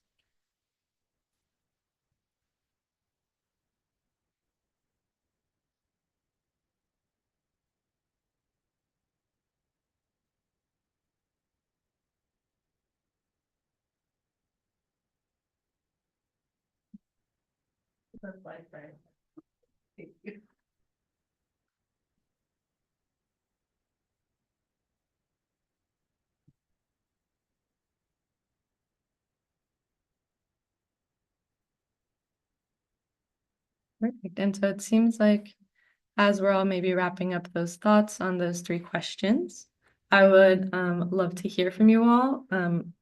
If you could share, if we could all go around the room and share one topic that sounds most appealing to you all to explore, just so that I can sort of uplift and highlight those most important ones. So through the chair, if I could ask maybe Edward, if you would like to go first and share one topic that you would really like to explore. Ranching and cattle operations, which I believe might be in process now. I think Justin was getting that organized. Also, no, that's my one. Perfect. Thank you, Edward. As a newbie, I like them all, but I'm particularly interested in the grazing. Perfect. Thank you. I want to shift a little bit, maybe towards a small and mid-scale organic, and what items will be involved in that, maybe mushrooms, and why those particular items. Yeah, that's great.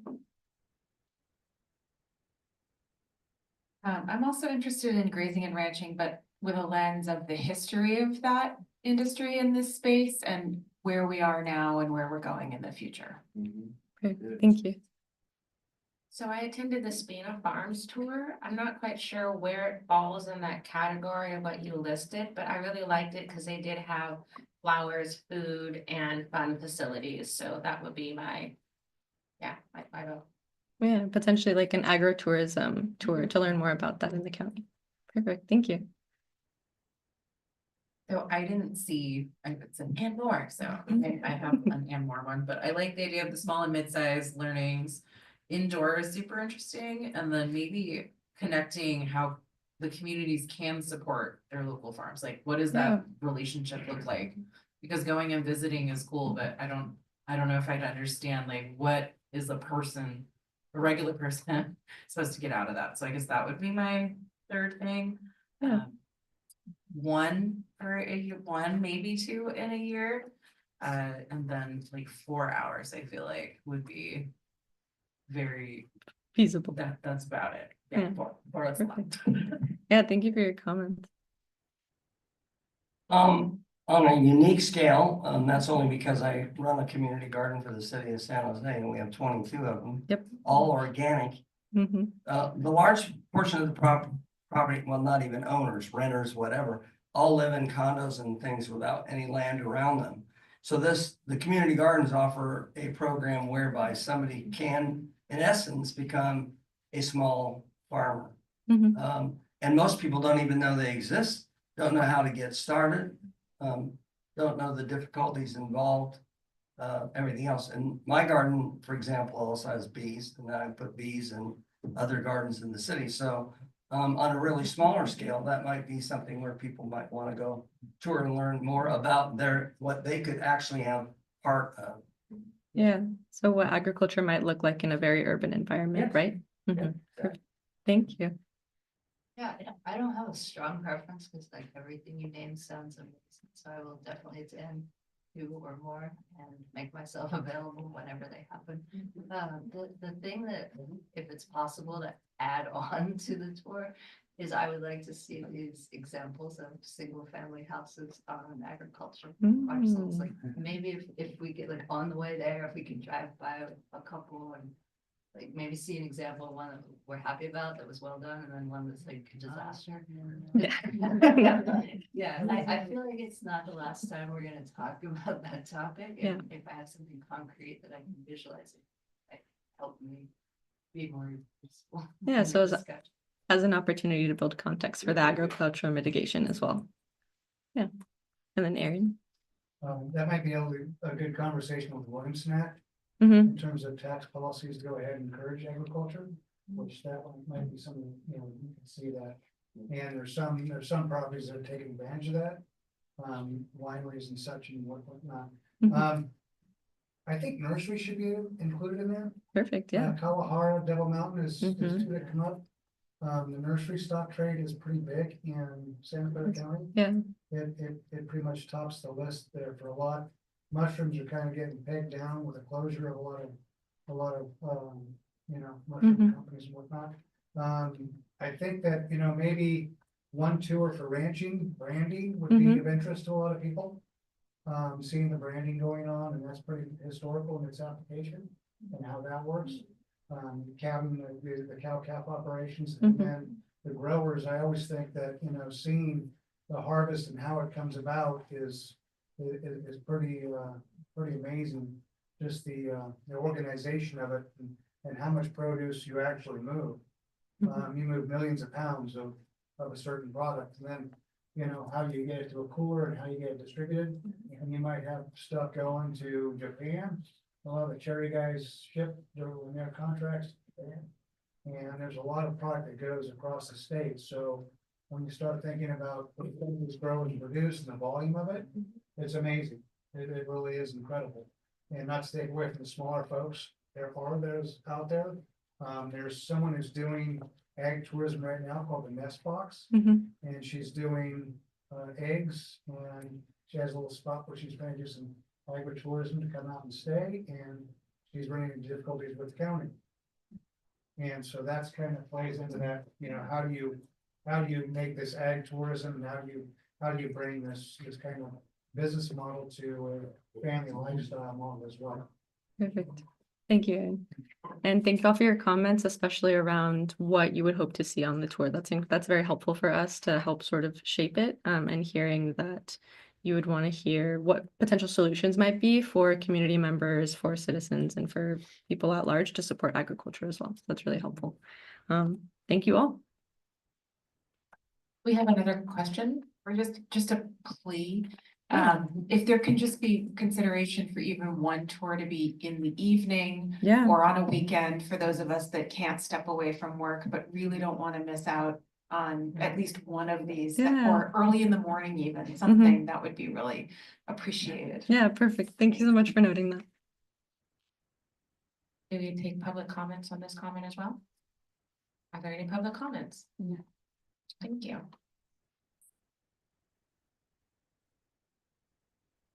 And I can collect them in card as well.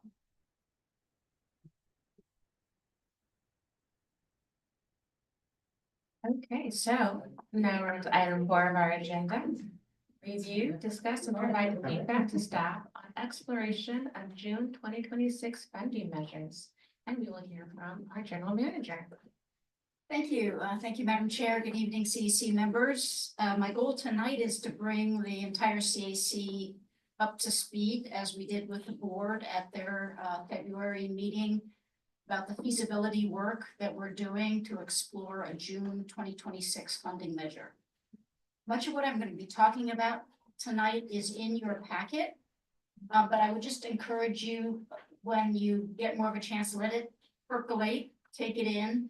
I'm happy to come back again at a future CAC meeting. I'm also happy to entertain questions from any of you outside of this meeting if you have questions or suggestions. It's a complicated thing to think about undertaking a funding measure, a lot of factors that go into it, but just want to kind of lay the context for you so you can feel as up to speed as the rest of us and our board members going forward. So the things, if you go to the next slide, I want to go over, oh, sorry. Yes, I can do that. Where do I point? Just point in the general direction and yeah, there you go. Okay, so we're going to talk a little bit about the growing need for investment in nature, open space, wildlife habitat, agriculture, what our financial forecasting is telling us. A little bit about what happened in 2024, our observations that's giving us some good information as we go forward. The funding mechanism that we're giving serious consideration to, called the Building Square Footage Parcel Tax. Some changes to our Enabling Act in the legislature that gave us some additional tools in the toolbox. Some recent focus groups that we did with our consultants, EMC Research. New polling that's coming out soon, going into the field. A little bit about the draft expenditure plan, and then kind of next steps. So why are we considering a revenue measure in 2026? And we see a number of growing needs for increased and dedicated revenue to support our stewardship, our restoration, public access, and climate resilience responsibilities, much of what you heard from staff tonight. We've got the urgency of climate change and climate resilience, which is demanding that we move as quickly as we can. In short, we have growing responsibilities on more lands with greater urgency. There's growing demand for the authority to protect and steward natural and working lands as they protect our communities from some of the impacts coming from more frequent and intense wildfires, floods, drought, and temperature extremes in our urban areas. And we have growing demand from the public to open in a timely way the open space lands that we're acquiring with the public's money. So I want to just tell you kind of where we're at today.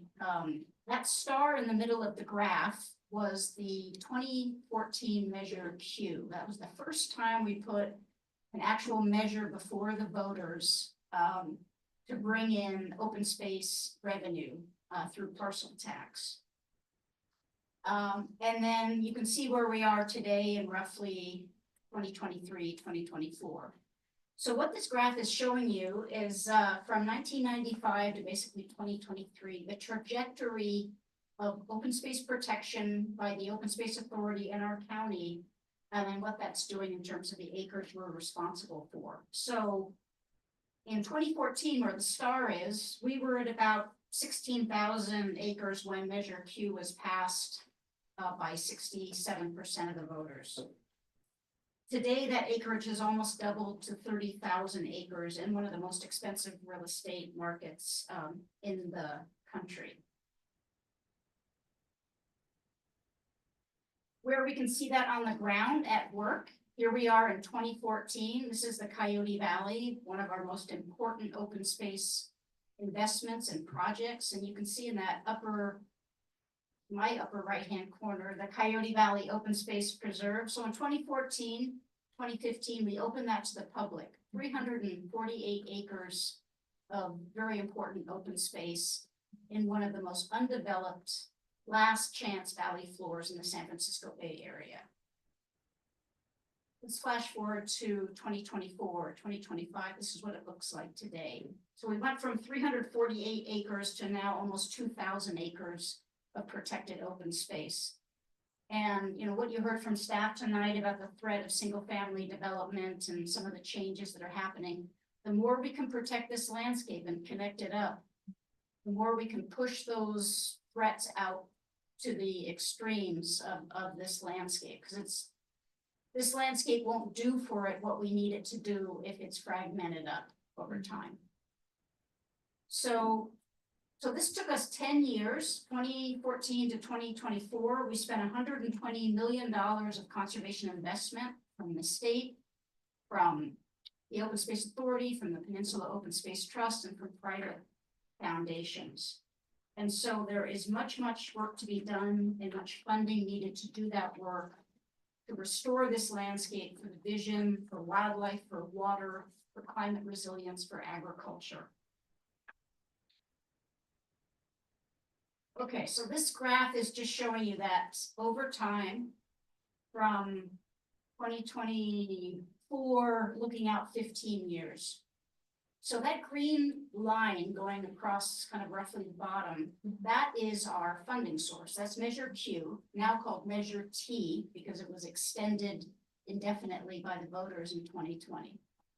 So what this graph is basically telling you is that the funding stream is flat. It does not change. It's a straight line that goes out into the future, while the bar graph shows you the responsibilities of the Open Space Authority increasing over time as this acreage increases and what the public is asking us to do.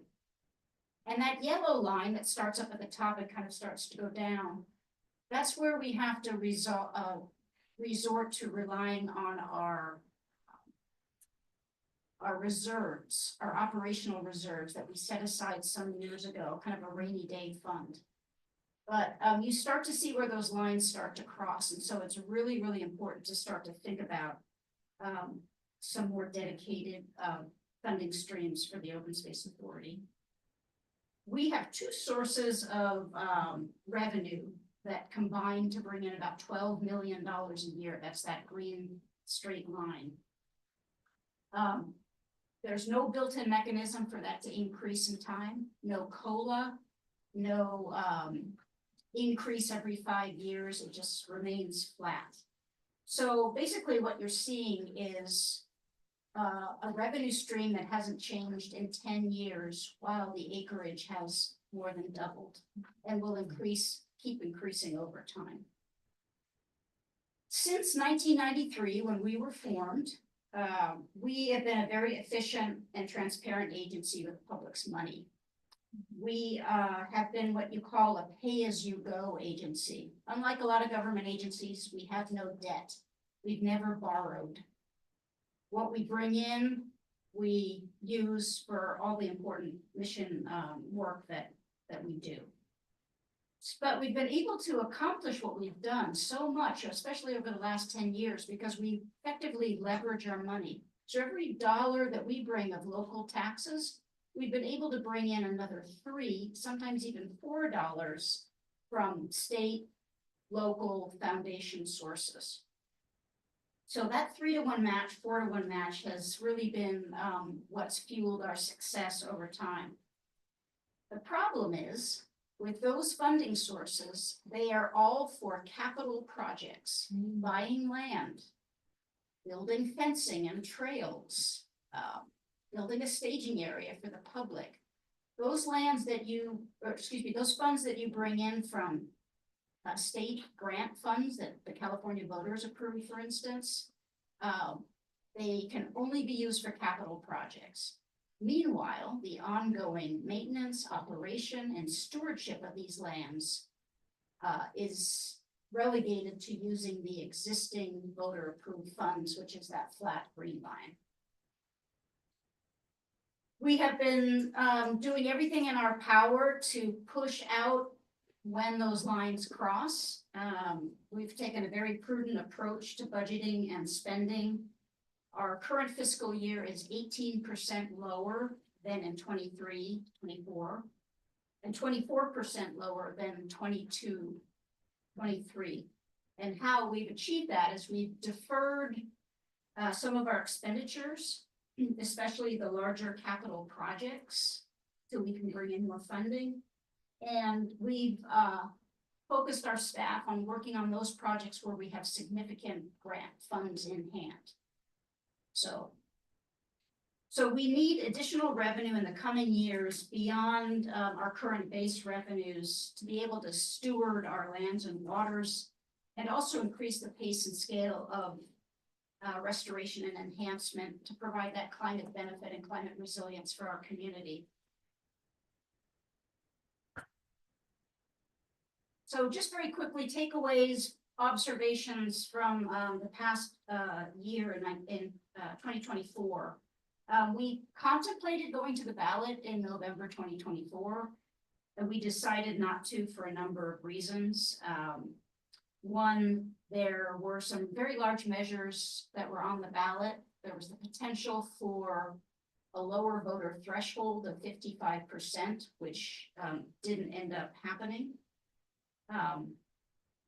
But still, despite that, and just deciding to punt to 2026, there were some bright spots.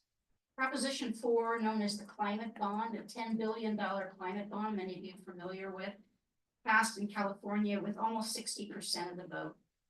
It passed with 64% in Santa Clara County, which tells us that there's strong local support for climate-related actions.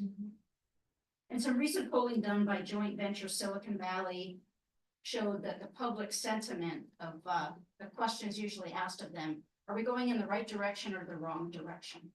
Public still feels like we're going in the wrong direction, but that number has come down some.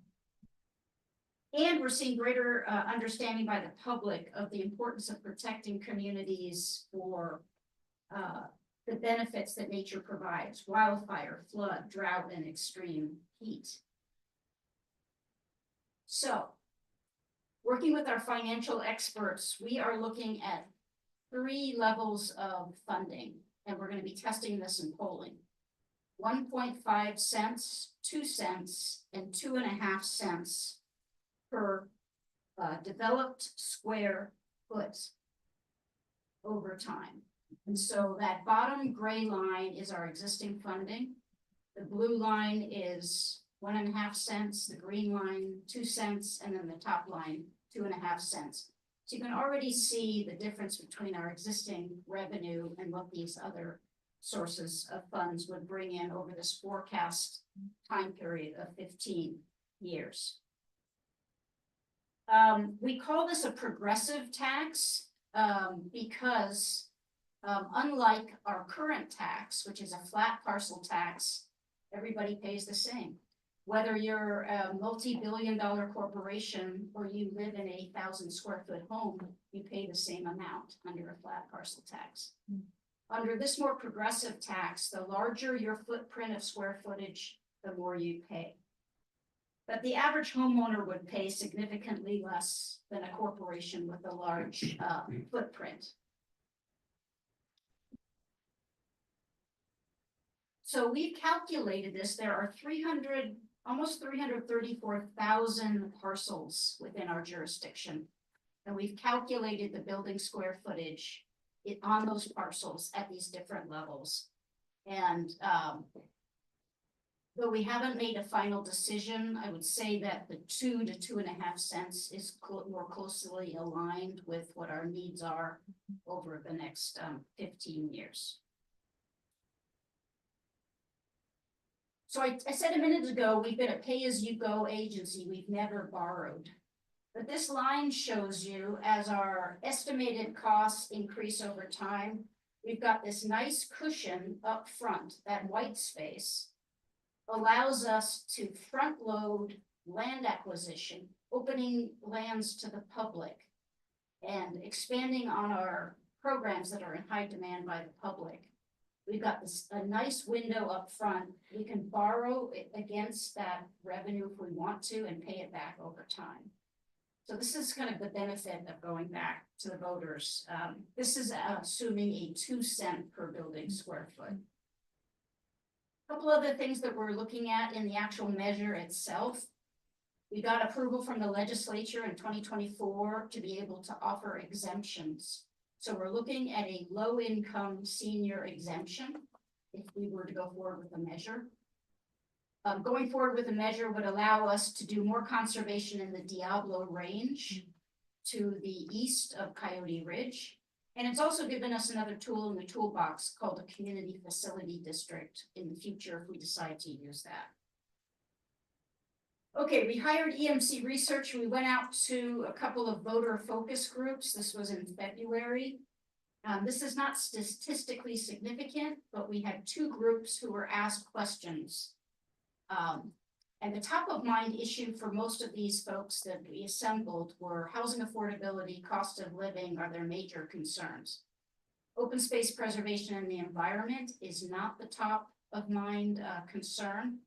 But when we ask them about that, they have a lot to say about it. So we ran past them a hypothetical ballot measure and looking at, for instance, 1.5 cents per building square foot.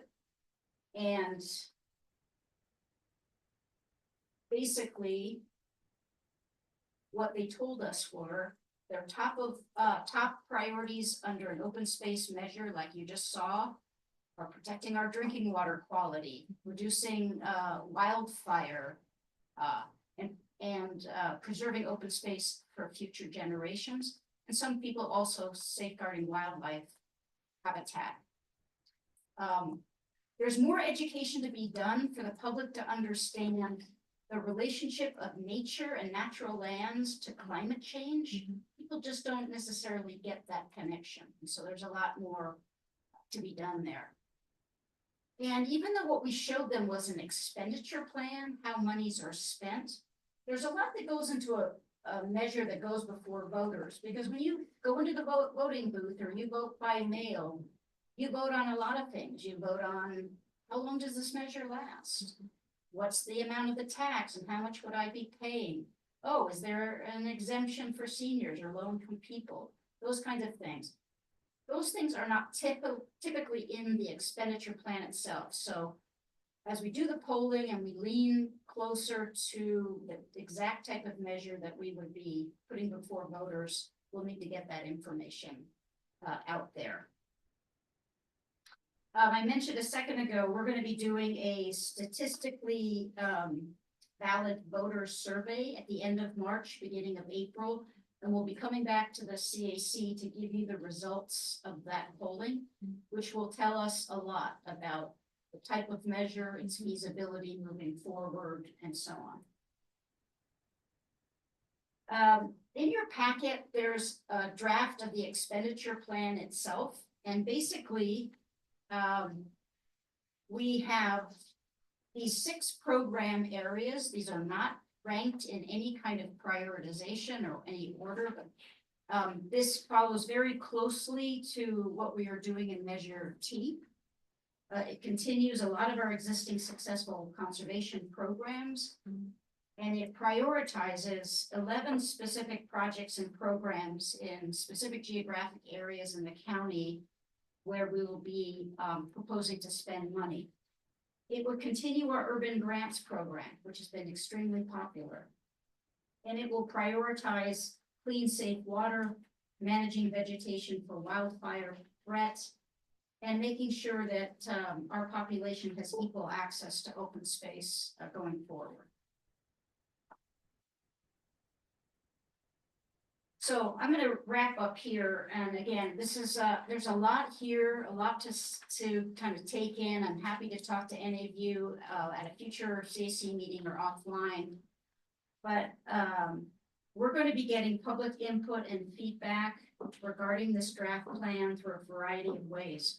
It's currently on our website, our agency website. We have appointed a kitchen cabinet of advisors, people out in the community. And we're getting recommendations from them about where should we be going to talk to folks? What kind of community organizations? What's coming up for you? And again, we're not in a campaign. We're proposing what a funding measure might look like. And we're talking about what it would do and what it wouldn't do. That's education and awareness. A campaign about a measure comes later, and our agency cannot be involved in the actual campaign. We're going to be doing social media outreach. We're doing public education and public surveys. And again, I mentioned by late March or early April, we'll be doing a poll. And in terms of the CAC, again, really would love your feedback as you start to digest what I'm telling you and what's in your packet.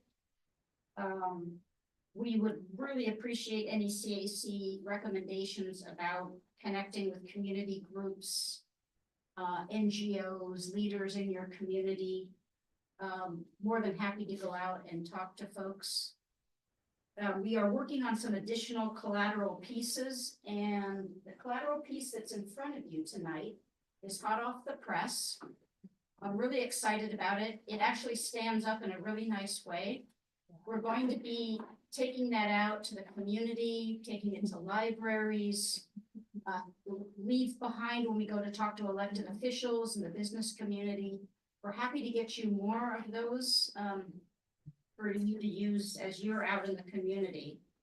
And we're going to be working on frequently asked questions. And I can get this to you, but at the board's meeting in late February, the board asked, I don't know, about 6 or 8 really insightful questions about everything from the role of the Open Space Authority in making more resilient communities to the public's perception of taxes. And I'll be happy to share these questions with you, and you have some other ones that you want to ask us as well, that we will develop answers for you. And lastly, I'll just repeat the point I made earlier that in addition to the expenditure plan itself, the public is going to want to know about the financial aspects of the potential measure. And so as we get closer to those decisions, we'll put that information in your hands. Happy to talk to you about it so you can be talking to your communities as well. I think I'll stop there. Thank you, Madam Chair. And anyway, happy to take any questions either tonight or offline. I see Aaron is hot to press that green button, so I looked left and I'm gonna go with Aaron first, and then any other comments, I'll look around. And Alice, and of course. That's a pretty steep decline. 30-31, I guess, is what you guys are thinking. That's gonna go ahead and take up the reserves, huh? That's really steep. Yeah. I guess, are we still talking about buy, hold, sell and properties at all? That was a conversation that was before. Is that would that be a revenue source as well? Yeah, thank you. Great question. So we can buy land outright for conservation. We can buy conservation easements. Our end goal is not to hold on to all the land that we acquire and conserve. If we can turn that land, especially agricultural land, back over to farmers, that's the best place, the best thing that we can do. Yeah. So, we're working on a program called Buy, Protect, Sell. So when we buy land, to keep it from being developed, we can put a conservation easement on it to protect it and then return it back to farmers, those interested in farming, and we can recoup some of the money from the sale of that land. So staff is looking into that, right now. Does Measure T require public access to all held properties, or can you? I'm just assuming that if you have public access to certain properties you have up there, the cost of maintenance is much higher. And I would assume that would drive your budget up as well, correct? We are not required to provide public access to every acre of land we buy. But connecting people to the land is very important to us because people don't understand what we do and why we do it. Why would they support us, right? That being said, as we go forward, agricultural land is by and large private land, but we want public to understand where their food comes from. Yeah. So there's different ways you do public access or public education there. Some habitat is extremely sensitive. You don't want trails everywhere through highly sensitive habitat. And then there are lands that were bought, by and large, they're beautiful open lands near cities that we want the public to have access to. We've always been a what we call light on the land agency. We don't build a lot of facilities. We have a light touch, which is less expensive than a lot of park agencies. And so we're weighing all these things now as we go forward. I know that, some of the concerns in the ag community with being close to areas that have access for people or animals becomes food safety. There's been some food safety incidents in our neck of the woods, really, with E. coli and spinach. That happened on the San Felipe Ranch down in Hollister, which had almost destroyed the leafy green industry in the nation. So there's that, and that came back being, I think they came back and said it was feral pigs or something like that. I don't think it was ever really disclosed what it was, whether it was something else or that, but that's the storyline that came out. So I think that food safety is a huge topic in ag. And then trying to go ahead and work within, wildlife corridors and food safety applications, especially for things such as, food products, whether it's leafy greens or whatever it is. Nursery products, not so much, because, consuming those, but that's kind of a concern in the ag side of things, so. Will the square footage, will that be just on commercial, or will it be residential as well? It'll be residential and commercial. So both? Yeah. But if you have open land, agricultural land without structures, there will be no parcel tax there. So that won't be additional in terms of acreage for, Right. okay, thank you. Allison? Thank you. That was a really helpful presentation, and very sobering. And my question was, as I read through the expenditure plan, who is the target audience for this plan? Because it's very jargony. I found myself having to look up a couple of words, and I'm probably the least well-versed person in this room on a lot of this stuff, but wondering, I was trying to understand who the audience is, because depending on who the audience is, maybe having different versions of this document for audiences that have different kind of literacy around environmental issues would be helpful. Yeah, thanks, Allison. I think that's a very good point. An expenditure plan is a required element of any measure that goes before the voters. The likelihood that most voters will look at an expenditure plan is slim to none, right? So you're right, a different version of this that really talks about what we do, why we do it, and how the funds will support these different expenditures is really important. And those are the kind of things we're working on right now. We did that in Measure Q, we did that in Measure T, and we'll do that again. And I think, you know, the kinds of thing that Aaron's holding up here, That's it. those are the kinds of things, that we'll be sharing with people. I mean, this is the what and this is the so what, right? Like, this is the what we're gonna do and why we're gonna do it. This is the like, why do we care? The result. So I think they're all important, but I wasn't clear who reads these expenditure plans besides us. So thank you, that's helpful. I did have a comment as well too. I always jump into solution and campaigning. You can call it the, you know, classroom teacher and you gotta sell things to 150 high school students. But a great, you know, way to maybe get listening feedback is make your 2 cents count. Everyone, you know, just my 2 cents. But make your 2 cents count. And here's why, like, you know, as we're saying, I think that key messaging is really important. Being able to adopt messaging that people can, you know, get by and talk about authentically and transparently as well too. So if you're looking for a slogan, that's just my 2 cents, but make your 2 cents count. Right, Mara, I'm gonna wanna sit down and talk with you a little bit more. Right? I mean, Yeah. So the interesting comment there is that 2 cents, and I live in a 2,200 square foot house, is $44 a year. My pitch to somebody is that is probably right now, maybe 8 cups of coffee in your lifetime if you're taking it out. Yeah, exactly. Yes. It's nothing to pay for what you're gonna get. And not everybody, I don't know about, I grew up in a family where my grandfather had 68 square miles in one direction, 68 square miles in another. And I always could appreciate that, but I don't know many people that have ever experienced that. One of the reasons I originally moved to this area. In 1970, I stood on the foothills of Los Gatos and all I saw was open. And I'm here for that reason. And that's why I'm also here, is to keep it that way. And if I had the money, I would just buy it and give it to you just because, but. So the pitch there is it's $44, but it's not. I mean, that's not even a meal out anymore. I think it's a commercial that's gonna go ahead and be Yeah. tricky. It's gonna be very difficult.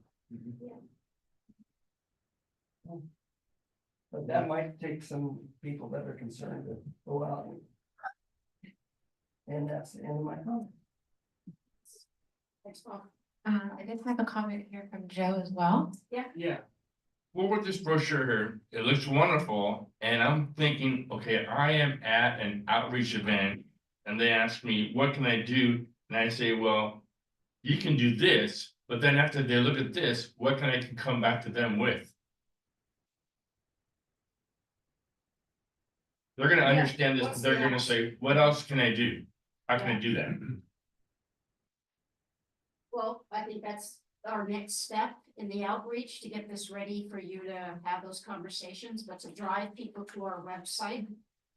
So to help them understand how important investment in the natural and working lands of this county are, those are the benefits that are provided. And it's a low investment for a high impact, a high return to the public.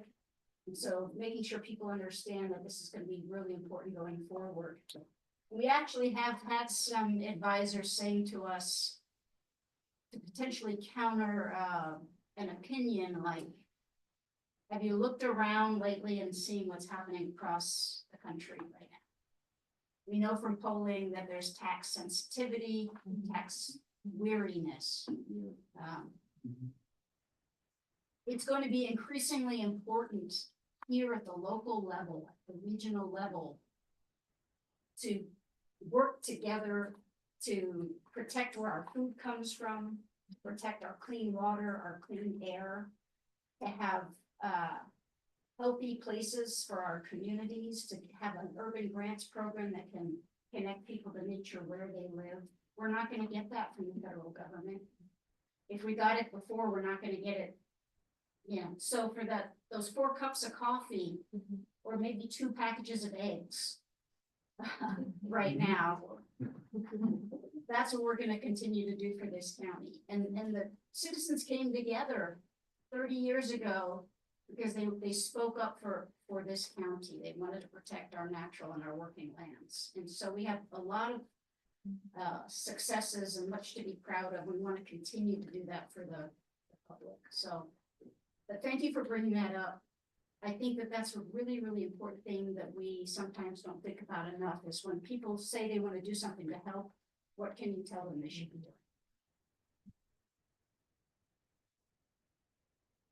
Okay, I know it's getting late, I did have two more hands that Yeah. had comments. I'm Okay. happy to take comments, All right. or I'm looking to Caroline, or, Go. okay. Mhm. I'm gonna go with Beth and then Erin. Okay, yeah, thank you. I was kind of on the same wavelength as Allison, thinking about who's gonna be the audience for the expenditure plan.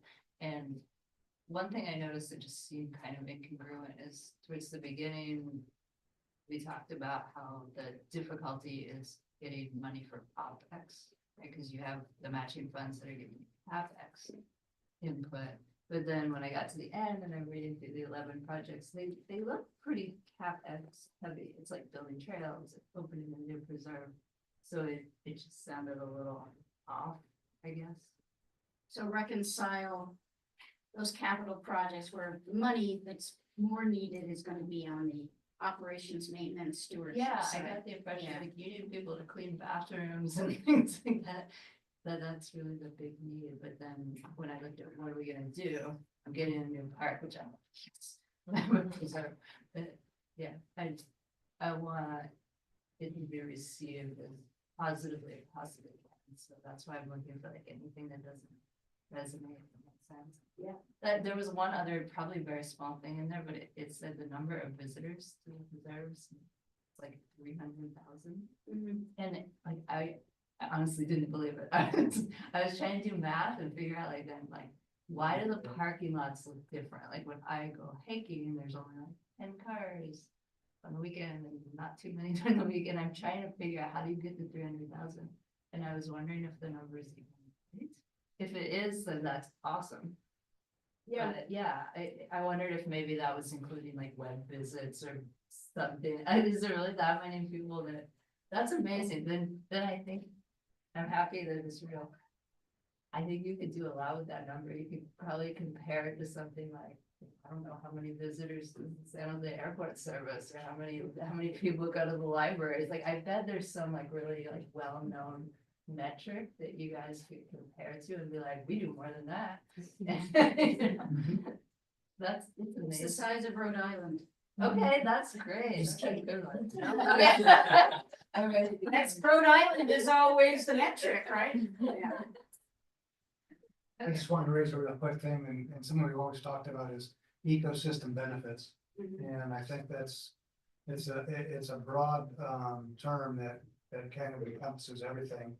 And trying to go ahead and put some economics to that and dollar values to it is really tricky. I think some people have tried to do that in the past.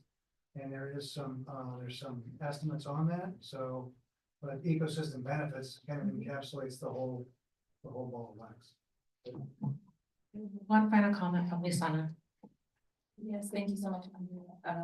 My question was around the polling and the focus group and outreach. Was curious to whether you were doing additional research around marketing campaigns, whether there was information that you're receiving on the education level, on the age demographic, like are there specific pinpoints of the way that you need to share this information to particular age group? Are you gaining all that from your polling and research? Yeah, the polling will be done by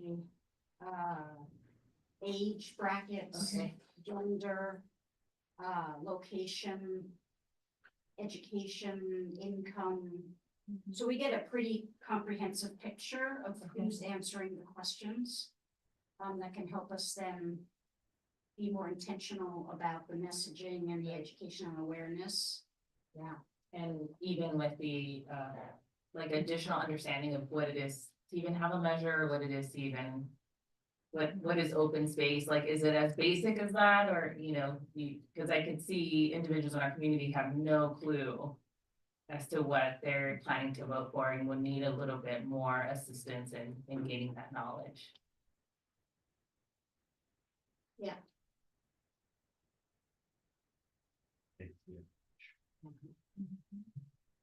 All right, well, if there's no more comments from the board, are there any public comments?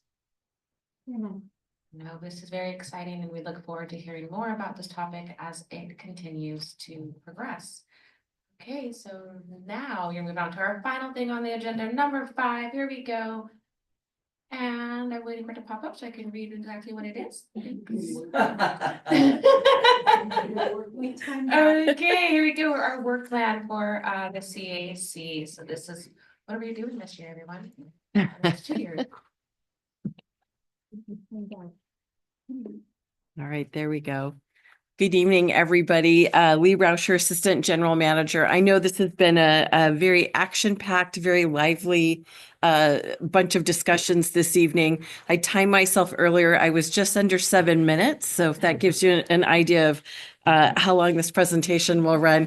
I will not be offended if anyone wants to stand up and stretch. There's liquid over here, some water, some LaCroix. Please feel free to, yeah, there you go. And I will just dive right in so that we can wrap up for this evening. Let's see. So what we're looking for tonight is to walk through a proposed work plan for the CAC for fiscal year 25-26, which starts on July 1. And let me give you a little bit of context before we absolutely dive into the plan itself. So every year, staff works on an annual budget and work plan for the agency as a whole. We start in the fall. It feels like we always do budget, but there really are probably 3 months where we don't. But we started in September, talked to the board. We actually came to you all in the fall as well with some topics. We put together the budget, a work plan, and we're just now beginning to wrap up all of those elements and putting the numbers to our proposed projects. We'll be going to the Administration and Budget Committee in May and to the board in June. So it's time to start the CAC work plan in parallel with the agency-wide work plan. And here's just a little outline of our timeline through the next few months. So you are here on that very first bullet, March 24th. It's still March 24th. May feel like you've been in here for a whole day. You're going to review and hopefully give us some feedback on this draft plan. May 19th is your next meeting. After tonight, we'll incorporate any feedback that we get into the plan, bring you hopefully a final version for review, and then hopefully your vote to send it to the board for approval. June 12th is when the board is going to hear the agency-wide budget and work plan. Once that's approved, we'll come to the very next board meeting, which is June 26th, to approve the CAC work plan.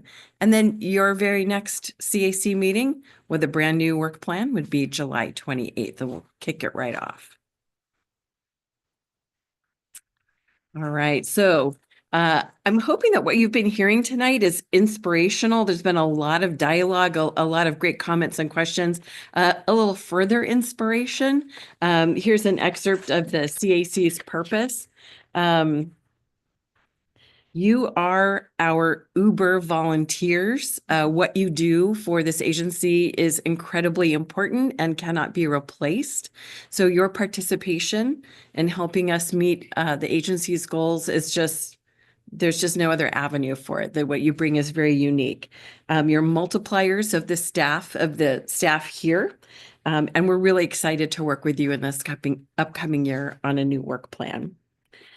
So with that, our goal is to walk through the draft plan. There are 8 components. They're all in your packet. I'm not going to go through every single one, but I will pause and see if you have any feedback or questions.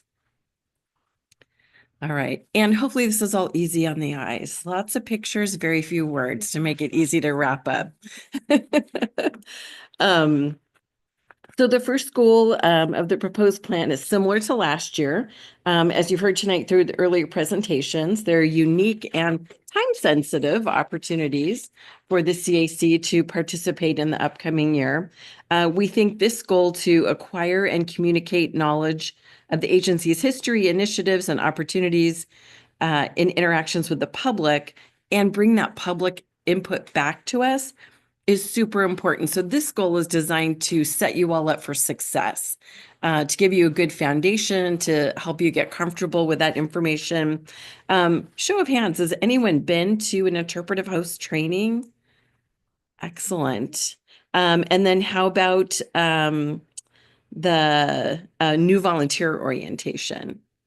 Great. Well, it looks like we have some opportunities yet. We've got I couldn't find a new volunteer orientation on the calendar right now, but I did find the interpretive host training for May 3rd. So for anyone who thinks this might be an enticing thing to participate in, you've got something coming up in just a couple of months, a little over a month, really. Any questions on this one? All right. Goal number 2, the committee's second goal could be to help the committee stay fully staffed. So should a seat become available, we're asking folks to work together to recruit candidates that represent the diverse community within the OSA's jurisdiction. With Beth's appointment on February 27th, the committee is currently full, knock on wood. But we know that Steve has announced that he will not seek reappointment in June. However, that recruitment will take place this year, right? We'll post it in April. We'll look to be filling that seat as Steve is rolling off. But there may be another opening in the upcoming year. So just looking to how we might recruit for a replacement if that happens. Any questions or comments here? Okay. Goal number 3. So in addition to various general outreach opportunities, we have some exciting specific projects coming up in the new fiscal year. They include the work on Coyote Valley Conservation Area Master Plan, which is a mouthful, so CB Camp for short. The CB Camp team is about to engage 2 new consultants, so we look towards moving that work forward in the new fiscal year. The group's also going to get an intern for the first time. So, and part of their responsibilities will be engagement opportunities. So we look forward to seeing how we can involve you all in something there. Anna will also be drafting an agricultural strategic plan that she'd like to bring to this committee for feedback on and education. And then planning, design, and construction team has let us know they'll have draft concept alternatives for the Rancho Cañada del Oro Regional Trail Planning Project, formerly known as the Blair Backcountry Project. I see a couple of bobbing heads in excitement over there. That's great. Questions on this goal?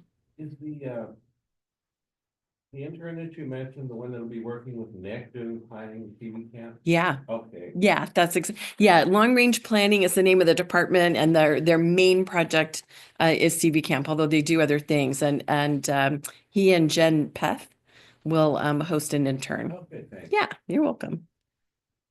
All right. And here's where we hope you're really going to get excited. Goal number 4 is to contribute perspective and expertise to significant agency endeavors.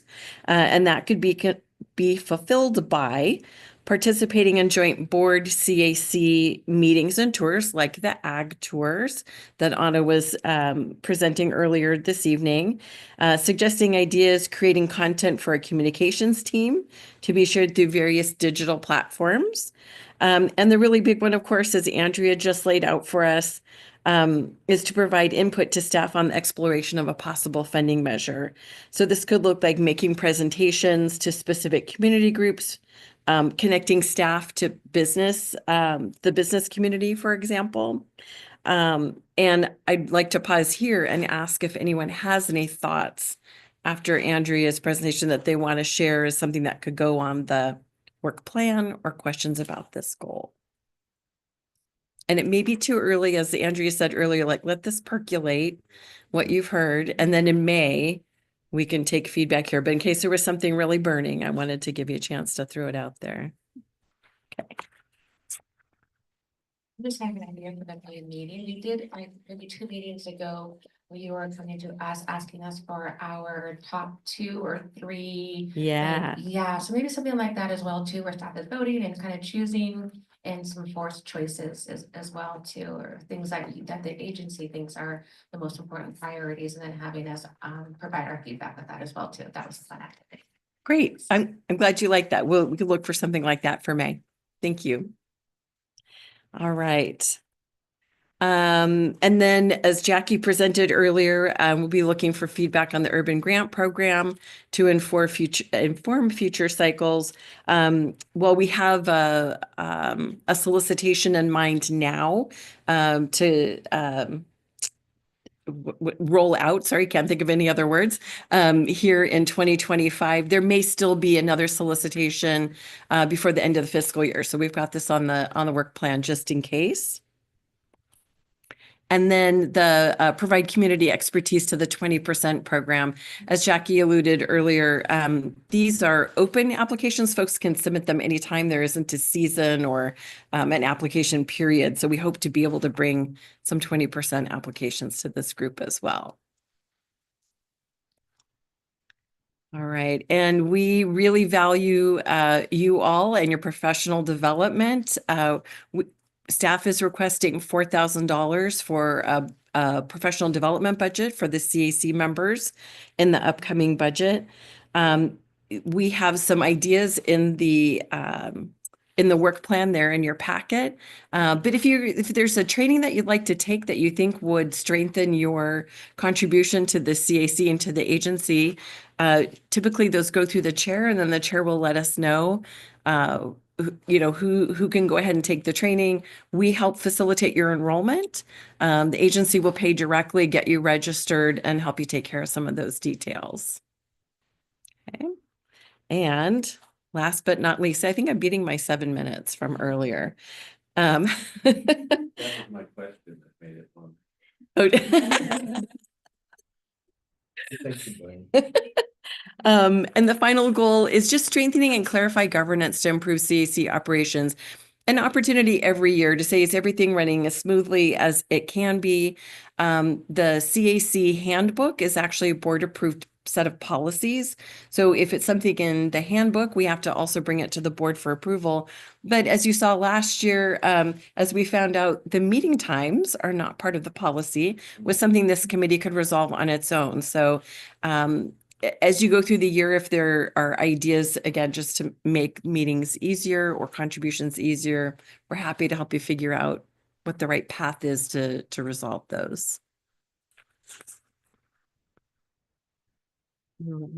Skipped a full couple of pages of notes in here. All right. Last opportunity for the evening for questions or comments. Otherwise, we'll pick them up in May. What does success look like? And are there any metrics that are connected to these goals as well too? Participation in general, having folks participate. I would love, as one of the things this committee would do as part of the work plan, and it's in there as a suggested task, is draft a report of what the CAC actually accomplished during the year. You know, where was participation? What was of most interest? You know, how did you help the agency meet its mission and vision in the fiscal year? But I do not have metrics for each of these listed out. Other questions or comments? Questions? Looking to my left. Okay. Sorry. When are we gonna be presented with the first packet for recommending grants? Great question. So it looks like the next solicitation that's going to be published is for programs, and typically the CAC does not review those. So it won't be in 2025 because the next solicitation hasn't been set yet. It will be whenever that solicitation is set. So it won't be the end of this year. It Okay, won't be. okay, good. Yeah. Then I'll abbreviate my question Okay. until later. But it will come eventually, I promise. I have some questions about the procedure for that this time. Gotcha.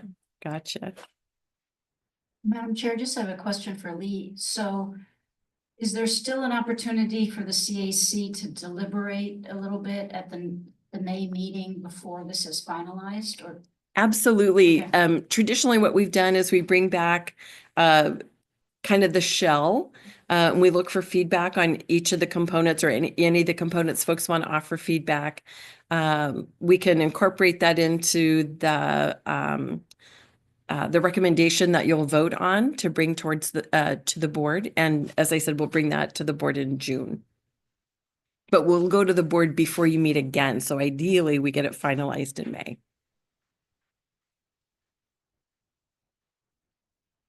All right, if there's no more, wait, are there any public comments? Oh, very good. There are none, all right. All right. So just a reminder, we'll be back May 19th. And thank you all very much. It's such a good picture. I had to show it twice. Thank you. Thank you.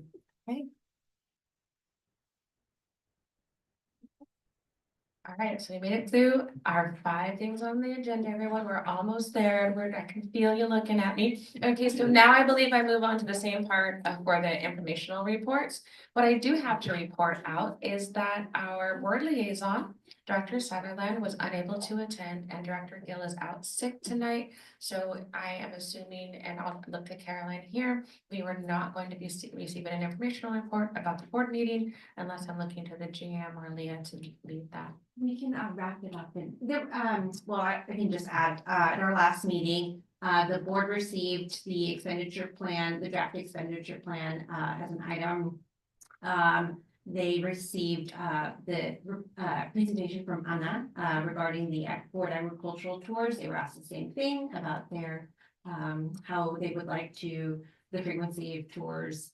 Beth, of course, was appointed to the CAC. And we also, the board appointed Dennis Watson to the expenditure plan oversight committee. So now we've gone from 4 members on the expenditure plan to 5 members.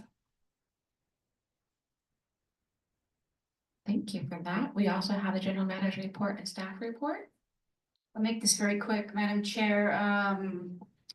Mark Landraff and Megan Drager, our 2 staff, are in DC. They arrived today. They're going to be meeting with our elected representatives, checking in on various grants that we have in the mix, and hopefully we'll still be getting those funds.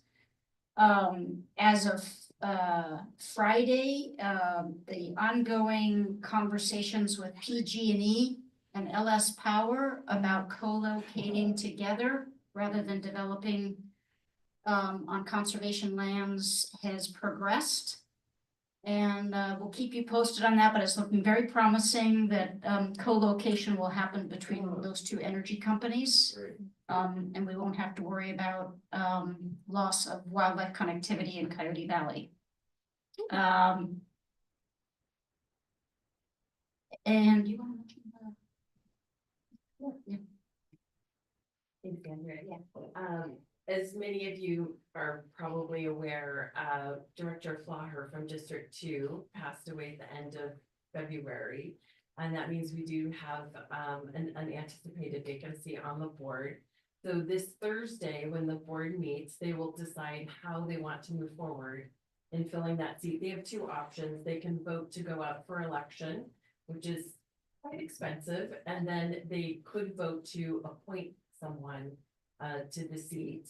Once they've decided, they'll actually take a vote. And once they've decided how they want to fill it, if they decide to appoint, more than likely that's the choice they will make. They will also create a nominating committee as a subset of 3 members of the board.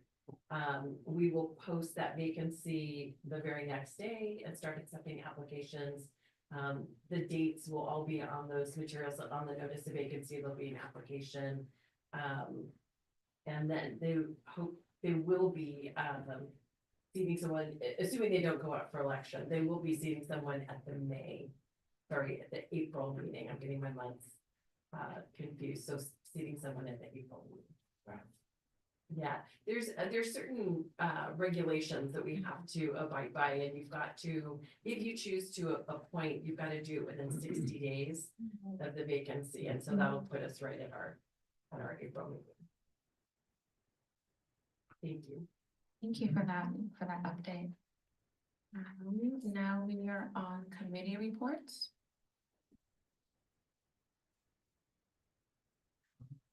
There are none. Okay, so there's none for the committee. Is subcommittee reports, if any? Okay, everyone. Well, then I'm going to take one more call for public comments. There are probably none. Then I wanted to bang the gavel and say thank you, meeting adjourned at 9:10 this evening.